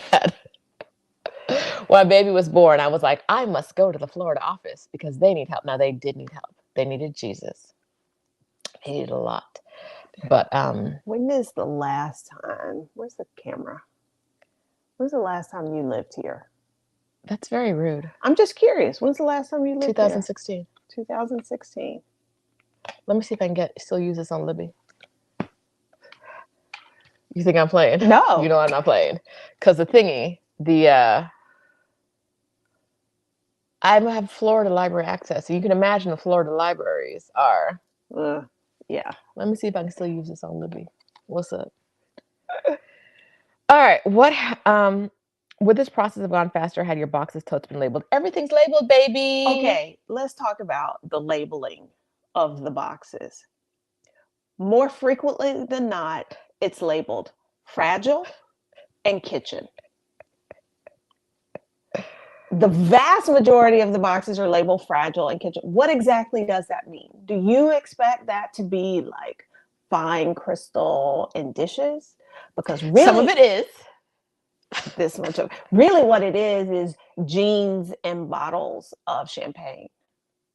The labeling system. There was one box. What was in that heavy box? Because we were struggling trying to decipher what was labeled on it. It's funny is we opened it. I said, I don't know what it is. And we opened it. And I forgot what dog it was. toys. That was the one yesterday. Okay. The one that said shkoo, shkoo, shkoo. Yeah. I still don't remember what it was. There was a box here and we were like, we cannot read the label. And I opened it and I got distracted by something shiny. So the boxes were labeled. Yes. The descriptiveness and the accuracy of those labels, it remains in question. But they were labeled, the vast majority of them. Yes. We can pawn some things or sell them outright if we had the time. I think we have time to make 2 or 3 runs once we figure out where things are, which means we need to go to a place that will take everything. or half of the things, right? We don't have time to go to all these different places to do things. So the lesson is, or the takeaway is, do your thing slowly. You need, if you hope to make some money on things, you need more time. Yes. Because there's too many moving pieces involved in that. You're needing to coordinate schedules with other people. If you are pressed for time, trying to get money really gets moved to the bottom of the list. All right, Yamoja, I'm a size 8. I do not have Rothy's to sell. I had Rothy's that were stolen in Mexico. I have Rothy's in Mexico, but I didn't buy any when I lived here. I did have some AGLs that I think those got trashed. Yeah, I think that's the only similar thing that I would have had. But I am a size 8. If anyone wants. Yeah. There's a few 7s in the mix, but mostly 8s. I feel like Cat knows she a hater. Jeans and bottle champagnes. Okay, Celeste says I can get audiobooks with my card. Okay. If that account is still good. That's everything. Like I forgot about how things can be reused. Like I was dumping a bunch of makeup and I dumped probably like 20 or 30 MAC containers before I realized there's a back to MAC program and I could get 5 colors of lipstick with those 30 things that I dumped. They're in the trash. And I went back in the trash and I can't find which trash bag they're in. I realized that when I found I apparently had been collecting, those were makeup that I had been using, and then I packed them up 5 years ago. I had another bag full of, it was like just MAC stuff. Storage bag, a gallon Ziploc bag. Full of MAC stuff. And I was like, why would I have this? And I was like, back to MAC. But I just threw away 30 things over here, and I probably have 60 things here. So that, I'll take a trip to the mall for like, 10 or 15 shades of lipstick, which I'll never be able to get through by the time they get old again. But things like that, like I forgot until right now that I could use the library card to get on Libby. I forgot about the Back to Mac program. There are things that have value in here that we're never going to think about until it's too late. Yeah. Adelia would have thrown my library card away. Well, no, I would have asked that, but I just thought it was interesting that you still had it because I knew you hadn't lived in Ohio in a while. So like, this is, again, we are very different people in this area of life. We are very different people. Yes. Tawana, I'm so sorry that your place, well, I'm glad it wasn't flooded. I'm sorry that your place was broken into, and I'm sorry you found a mouse. I think if somebody, I was concerned. That was my great fear, was that this would turn out like the storage in Mexico City. And I didn't think. Where things have been stolen? I was like, she can't go through this twice. And so I was very happy, even though it was full to the brim, I was at least happy that we arrived and things were left mostly as you expected to find them. I was, of course, nervous about that piece of art and a few other things being taken care of properly. There was one item that was broken. And so who knows how it could have fallen when somebody opened the door, who knows? But I was very concerned that things would not be as you left them. Okay, Aisha L. Robinson. In my past life, I worked for a storage company for 12 and a half years in 3 states. My biggest piece of advice to people is plan a Salvation Army pickup and store with clear plastic totes. But clear plastic totes have been the best thing. They make it very easy to know what's in there. The clear plastic totes have truly been, especially the ones that are airtight. Also, if you can, climate control, baby. Being a climate, I don't think we'd have the mold issue if we were, maybe on some things, but not on as many things if we were in a climate controlled area. So. Because specialty, like, think about it, storing leather and suede, fur, those are things, we haven't even talked about the fur. But those are things that require special treatment. So why wouldn't they require special treatment in your storage. Yes. Tawana, I'm really, really sorry that your stuff got broken into. That sucks. But I'm glad you cleaned it out. Yours and a few others next to yours. Yeah, I didn't know. I feel like if someone broke into mine, they would be like, never mind. Absolutely. Because it would have been too much work to figure out what was in there. Never mind. There wasn't anything that obviously stood out like, oh, we can take that and get out of here. Mm-mm. They would have had to like throw things out. And then the hallway would have been blocked. And a TV from 2014. So I don't know what's going on with her. Girl, what you doing? She be shaking while she's eyeballing, and I just...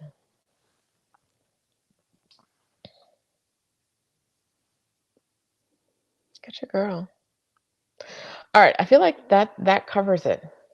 That covers the storage unit conversation. Are there any questions we didn't answer, things we can help you, any concrete advice that you would like to get that we haven't given you? Buy things for the person you are, not the person you want to be. No more aspirational things. Even though I'm sorting, I'm sorting for things I want 10 years from now, which feels like the person I want to be. No. But I'm purging based on who I plan on being in 10 years, not buying based on who I plan on being in 10 years, because I don't know. There are more pairs of snow boots than I would have remembered. Did you frolic in the snow a lot? I lived in Columbus. It'd be snowing and stuff. Okay. Yeah, there are a lot of snow boots. Some cute ones. Those Adidas ones are very cute. The Stella McCartney for Adidas. They're gorgeous. And they're in good condition. But I was like, am I going to be frolicking in the snow in Mexico? I don't know. It does snow. There are a lot of things that, like I said, we're going to have to go outside so you can wear these things. So you can put them to use. Every time Adelia sees something, she says, we're going to have to go outside. We need to go somewhere. Fundamentally, but then she never wants to go anywhere. Fundamentally, I don't believe in owning things you don't use. But why aren't we going places? Well, we will. But we? Where you going? Okay. Where you going? She act like she don't stay in the house. Where you going? I'm going somewhere. I don't know where. The grocery store? I will go somewhere. I believe in using the things you own. Roshida believes owning the things she likes. Yes. But she keeps saying we're gonna have to go out. We're gonna have to go out. But when we're at home, like you've got these beautiful shoes, you've got this beautiful gown. Let's go somewhere. And then when I send the message and like, hey, she don't send that message. She don't send that message. I'm telling you. Or I send her a calendar thing. It's like, I don't know. I went outside yesterday. Ooh, I don't know. Is that not you? Is that not you?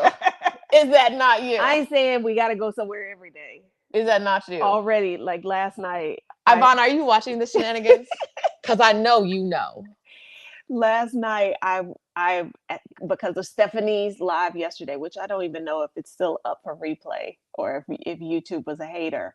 You know, I'm trying to put my things on my calendar and all that. So I signed up for the next level in salsa classes. And the two options, I could do 2 hours on the weekend, or you can do 2 90-minute classes 2 different days in the week. And they start at 8 p.m. And I was like, go out. Put some clothes on.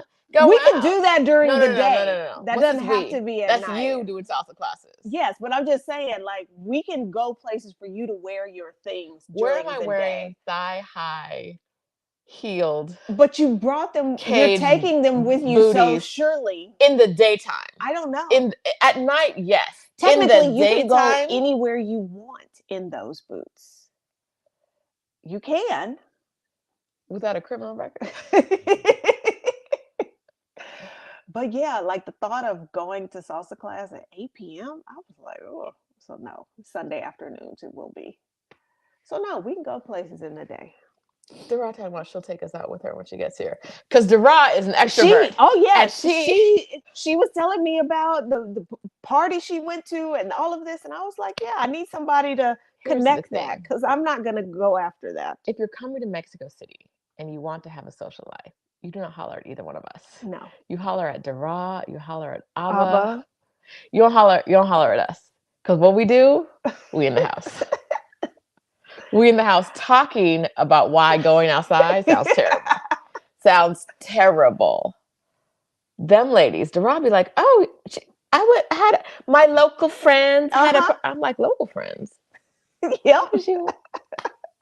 I don't even know the people in my hallway. Girl. I still don't know that lady. I lived there for 2 years. I don't even know people home. I know their dogs. I don't know them. Not us. It's not us. No. Listen, Ivana said she's staying out of it. She goes outside. She does. She does. Without us. Sometimes she don't even ask. She's like, I know y'all ain't gonna go. She sent me an Evite the other day and I was like, oh, wait. Are you sure? She does go outside. And even signing up for Salsa, I thought, I don't know if I'm gonna be able to make all 5. Like the thought of having to get up and get out of the house to go do that still gives me pause. But I'm gonna do it. Yes. Okay. Her Royal Highness Sophia the First, as a maximalist who likes to plan for every eventuality, I need to heed this advice. Yes. Yeah. I don't know how else to say this. I like owning things. Adelia, who has been to my home in Mexico City multiple times, did not understand the extent to which I'm a maximalist. What did I say that you have been doing in Mexico? What? I said you've been holding back. I've been holding back. I've been. Because I see how she get down now. She's been holding back. I had to buy extra storage for shoes. I don't have room in my closet or my guest bedroom closet for any more clothes. They're all packed to the gills. And that's me holding back. You heard that? That's me holding back based on what she's seeing now. Don't be like me. I love to say, be better than me. I love to tell people this. You can do better than I did. You can. It's not hard. It's not hard to do better than I did. I recommend it. There's a lot of foolishness happening here. I would show you the house, but I don't want this man to ever find it. He does not need any more documentation than he probably already has about what has been going on here.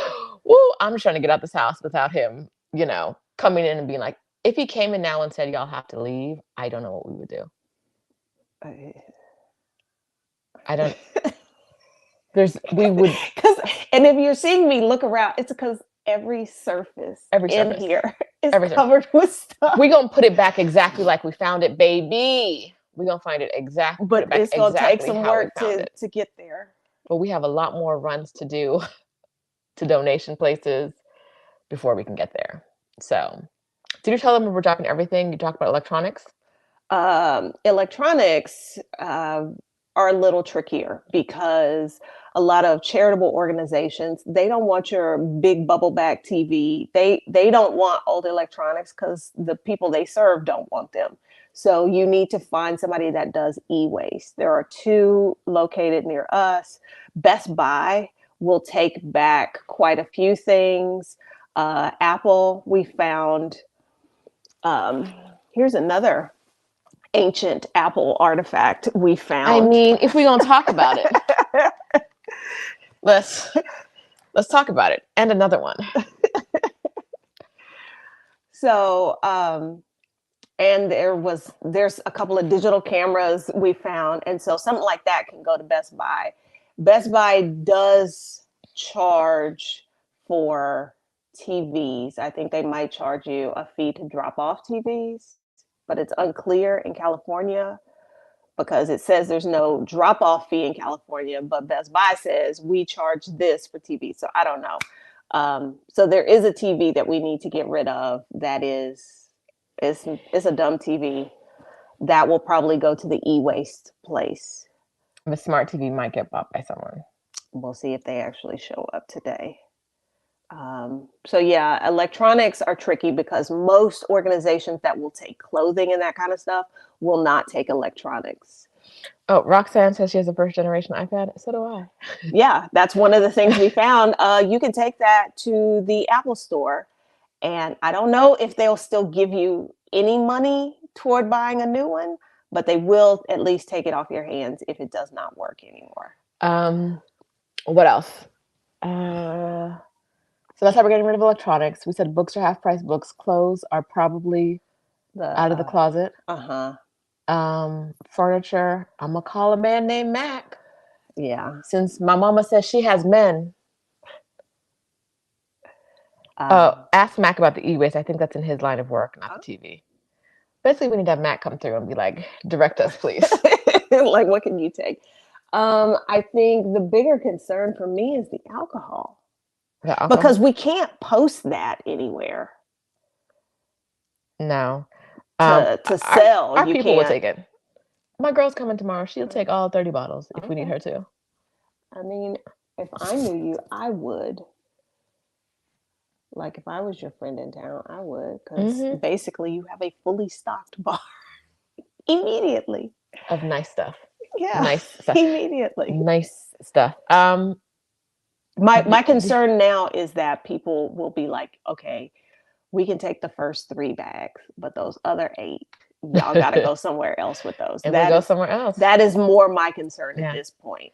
The amount of DVDs and CDs, which we haven't even started yet. Maybe that's when you start doing that today. Yeah. DVDs and CDs. I don't, because again, that's something people don't really want to take. Because who's got a DVD player? Not me. And they're like, oh, that's my favorite movie. Mildred Pierce, the original, not that HBO nonsense. But what am I do with it? The CDs I have. What am I do with the CDs? Yeah. And so, like, I think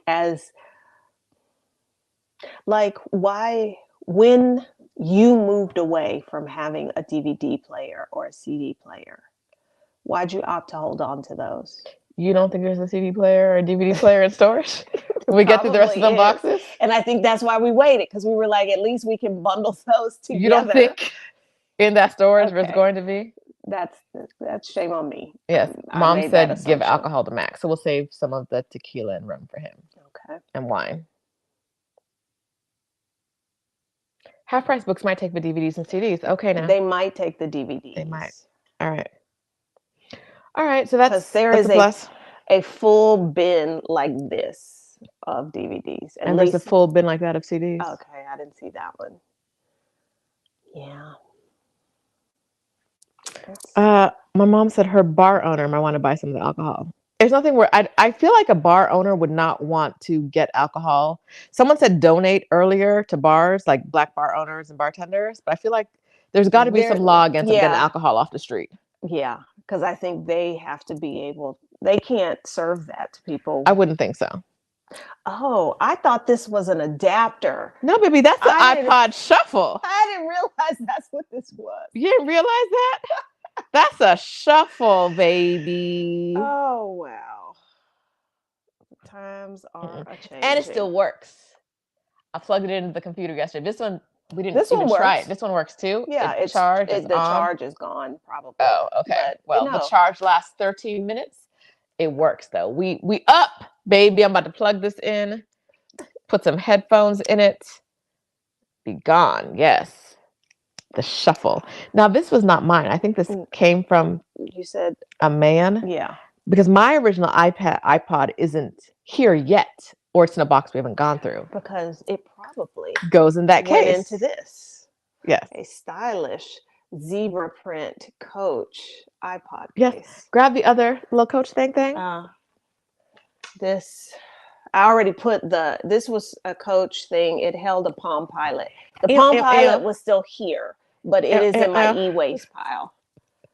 But like, feel this. The leather, luxurious. Yeah. This, how like padded it is. It's beautiful. Unfortunately, I guess you could take this out and use it for something. But I don't know who is going to use it. Not me. Because I'm downsizing my life. Like, it's not trash, but we don't have any use for it. So it's like, what do you do with something that is so random? but it's not. I mean, I've had this at least 20 years, and the leather. I'm gonna say something for Coach Leather here. This feels lovely. It's still the cushioning is still there. It's nice, but it's a Palm Pilot organizer. Which I'm sure was all the rage. All the rage. All the rage. Some of them laughing about me about Palm Pilots, but some of them still had them in the pandemic. Frances had hers. There's a couple of blackberries in here too. Mm-mm. Oh yeah, there are a couple blackberries, which always came from work. So our Black Utopia, Halisi found her hot pink iPod. Yes. I'ma be the other thing I found. I said I was about to be out there running in my thingy. I have found so much running gear. I have found t-shirts from races I forgot I ran. Those technical shirts, those race shirts, found them from races. I forgot. Adelia, one of the first boxes we opened had medals, and Adelia was like, "You used to run?" Yes, yes. I have the in Columbus. So I had like the cold weather hat. I had no hair. The cold no, I had not a lot of hair. Cold weather hat. I had the little ear wrap around things, wrap around your head and your ears to keep them warm. I've got so much yoga gear because I used to be a yoga teacher, and so much running gear. But I'm like, when I say old life, I really mean hashtag old life. I had a completely different life than I have now, where I'm like outside. She used to be outside. I used to be outside, out. Oh, and all the like short dresses outside. Not anymore. Inside's very comfortable. Inside's very lovely. Your Kindle reader will fit in it. Probably no. My Kindle's too wide for that. No. All right, friends. Palm Pilots are collector's items, right? Oh no.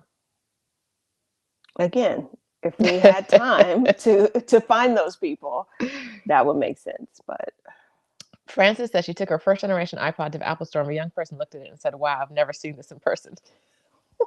Yes, that's where we are. That's exactly where we are in life right now. We are at the I've never seen this in person stage of my life. My life. Yes. Okay. All right. We gonna do that. All right, friends. I think it's the first 4 days we were here was so sunny and beautiful and warm and lovely, and now it's turned gray. So I think I'm going. I think I'm going to go to Walgreens, take a passport photo. I know I could do it myself and print it out, but who got a printer or photo paper? because there's plenty of white walls in here. Plenty. But we're gonna go do it the easy way. We're gonna go take that photo and then get back to it. Wish us luck. Mia, you want to say hi to the people? Mia, come here. Come here. Nope. She said absolutely not. And she turned away. That's her. Hey, girl. You see how she runs up? You see that? She already wanted to be pet. She turned away from me. Anyway, okay. So we went to get our pet food because when we were coming in, they took the pet food. Yeah. Talk about that. Which is odd because I thought about it. I have traveled back and forth with her to the United States multiple times. This is the first time she's been to California. I have brought dog food in original packaging, in a Ziploc bag, what have you. When we went through customs and they x-rayed it and they looked at it and they were like, well, do you have the bag? What have you? So they took all of the dog food I brought. Because they didn't know the ingredients. They didn't know the ingredients. She was like, yeah, like if you had the bag and we could verify the ingredients, blah, blah, blah. That's expensive imported Canadian dog food. So that really hurt my feelings. And then the only dog food that she eats here is also really expensive. So we had to find a place that sold the particular brand. So we went to the place where my mom used to take my dog. My mom stole my dog. It's a long story. I haven't seen my dog is back. Moved to North Carolina a couple of years ago. He moved back to the Bay Area. last fall. I haven't seen him yet. With my friend has him, so it's her dog now. She's had him for 5 years. It's her dog, but my dog. We haven't seen him yet, but we plan on seeing. When I say we haven't done anything, nothing. Anyway, we went to the place where my mom used to take my dog to wash him when she'd stolen him. Long story, she stole my dog. She will tell you she stole the dog. When my mom used to take him to get washed there, which was no later than 2016, because I moved out here in 2016 and I took the dog back from her then. So she probably stole him in like 2014, maybe. I got back in 2016. When she was washing the dog there, it was $7 to do your own wash of the dog in there. I mean, advertise it, right? It's not like a special, you got to, you know what I mean? Like, it's not like not a groomer. It's just not a groomer. You go to wash your dog. You go to self-wash your dog. It was $7 when she did it, 2014 to 2016. That's where we got Mia's dog food from. It's $18 to wash the dog there now. 18 American Earth dollars to wash a dog yourself. They give you, bless you, they give you a place to do it. They give you soap. There's a blow dryer. It's $18 to wash a dog.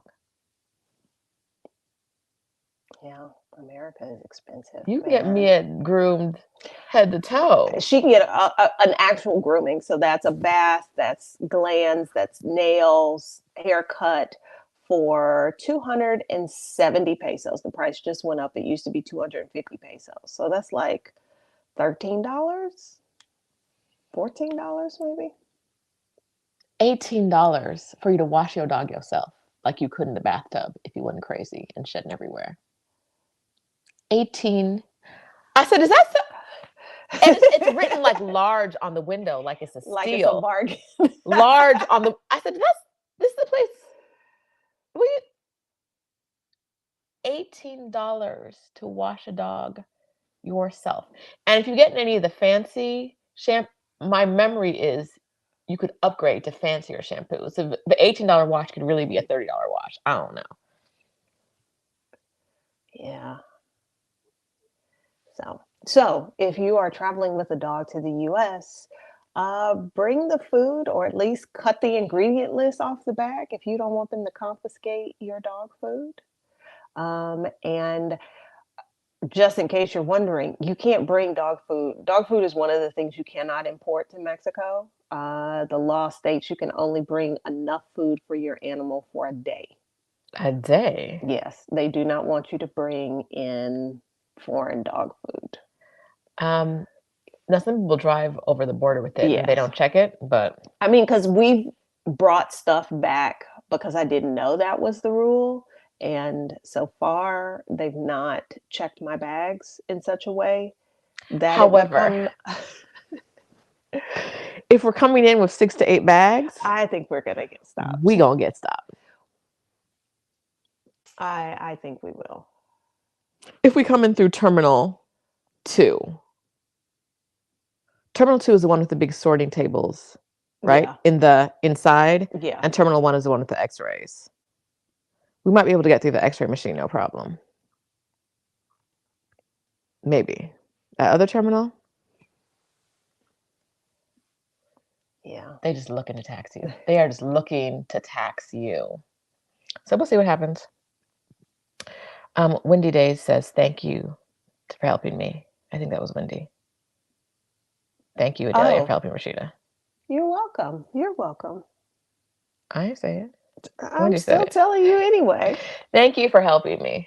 No, I would not have wanted you to try and do this by yourself. I would have, if it was what you imagined it was, how would you have felt about me doing it by myself? It still would have been a lot. I mean, because I didn't want you to do that by yourself. This?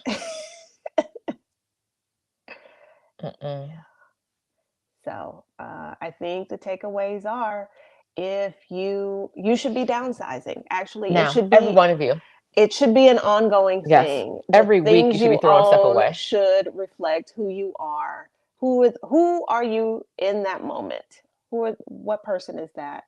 And if you are making a really big move, even if you are going to have storage, you need to get rid of a lot of things before you put it in storage.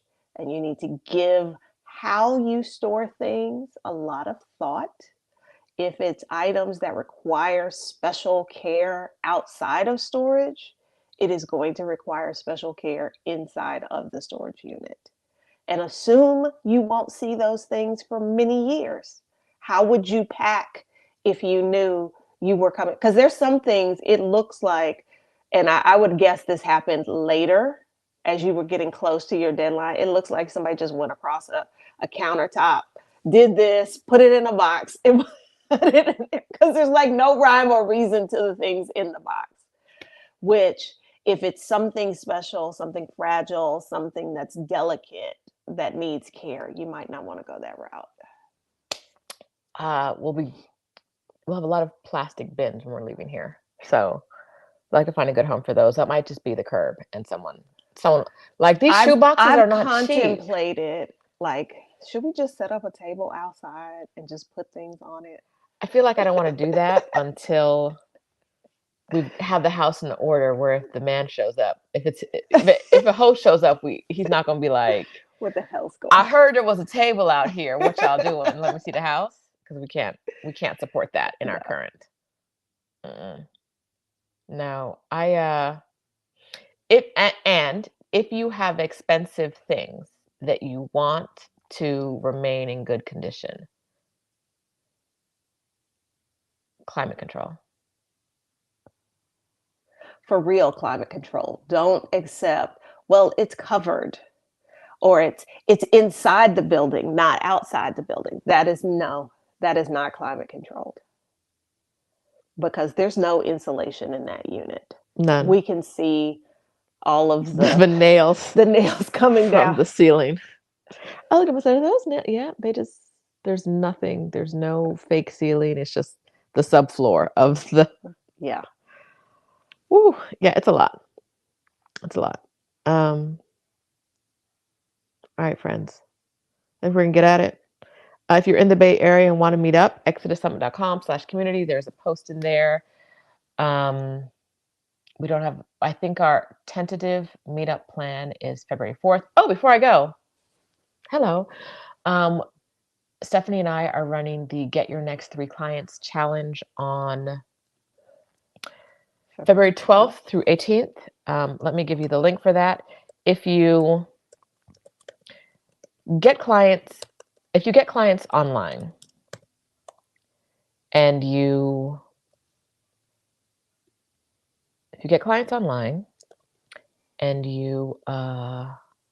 what am I saying, Adelia?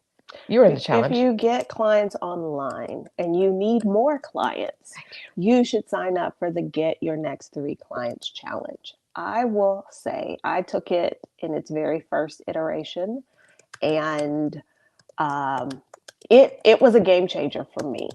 Oh, what? It was a game changer because the way you and Stephanie, because I had business coaching elsewhere, but that coaching it was a lot more expensive, and it did not get me the same results.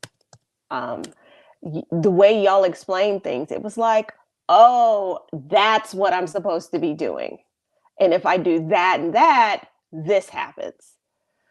And y'all know me. You know, I'm very straightforward. Like, I don't need all the frills. I need the stuff. And they gave me the stuff. No frills, all stuff, all good stuff. Yeah. And so Get Your Next 3 Clients. It starts February 12th. We're only going to run it 2 times this year. So we want you to, for everyone who went to Exodus Summit last year and who has a business idea, the business idea involves getting their clients online, not from products and services, not from products, not from physical products, not from physical products. Services, e-products are fine, not physical products. If you could use 3 more people buying, sign up for the challenge. If you could use 3 more people buying your service, if you could use 3 more clients, sign up. If you have an idea and you haven't made it happen yet, you got an idea at the summit, you went to the summit, you had a great idea, you heard all the things. You're trying to figure out, how can I get people to pay me for this? I got the idea, but how do I get from this idea to actually having people give me money to do this thing? Mm-hmm. You should take the challenge. Yes. I don't know why I didn't say this earlier, but very important. The challenge is here. It's for you. We do this because we want y'all.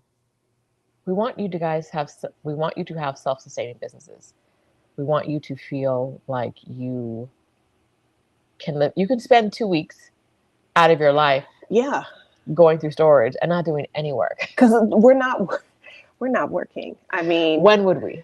That's just it. When like, because I was on the fence about that. Like, should I block this out? But there's no way I could have done like work. No. So get your next 3 clients challenge, and you're running your retreat when? March 15th through the 21st in El Salvador. You can get information on the retreat, reclaim the retreat, so you can reclaim your life, your peace, your happiness, your joy. I'm running it with Ivana Robinson. You can go to the website, reclaimtheretreat.com, and request information, the itinerary, request a link to pay. That's what I'm doing. Trying to see if I wrote that right. What else are you doing? Once I finish this, that is next on my agenda. I just finished the Get Started Investing Challenge before I came here, which is for newbies to investing, or people who are Black women who need help understanding their 401k and like what the hell they're supposed to be doing with that. We just finished that. I don't know the date the next one will be offered, but if that sounds like something you need, this is why I need to update my website. Because the wait list is open, but you cannot get to the wait list from our website. I'm just realizing. Pickygirltravels.thinkific.com. If you go there, you can get on the wait list for the Get Started Investing Challenge, which will be held later, after. Put the www in front of it. Reclaim. Am I spelling it wrong? I don't know. Put the www. It looks like I'm spelling it right. Because sometimes it goes without it and sometimes it does. But www. Reclaim the retreat. What?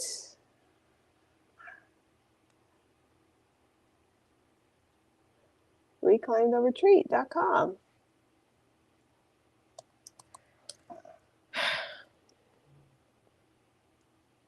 See, and there it shows it without the www. So I don't know, y'all. I don't know why the internet be tripping like that. But the retreat's gonna be awesome. It's gonna be special. ReclaimTheRetreat.com. It worked. Yeah. Okay, so yeah, send me more info. All right, y'all. We're off to photos and then storage. And then back to sorting and listing. And, send us good vibes that these people who say they want to buy this TV actually show up today.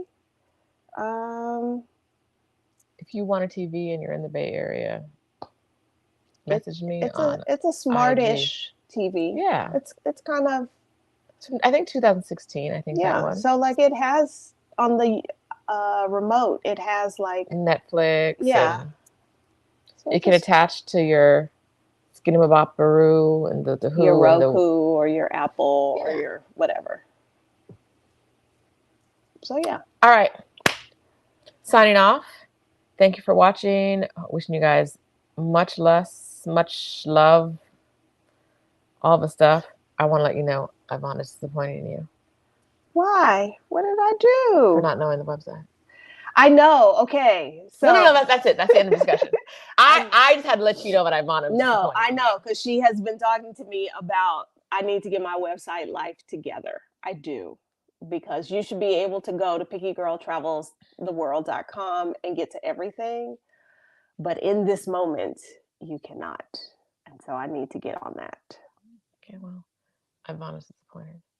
I like to sow a little few seeds of discord. Everywhere. All right. Talk to you guys later. Bye. Bye.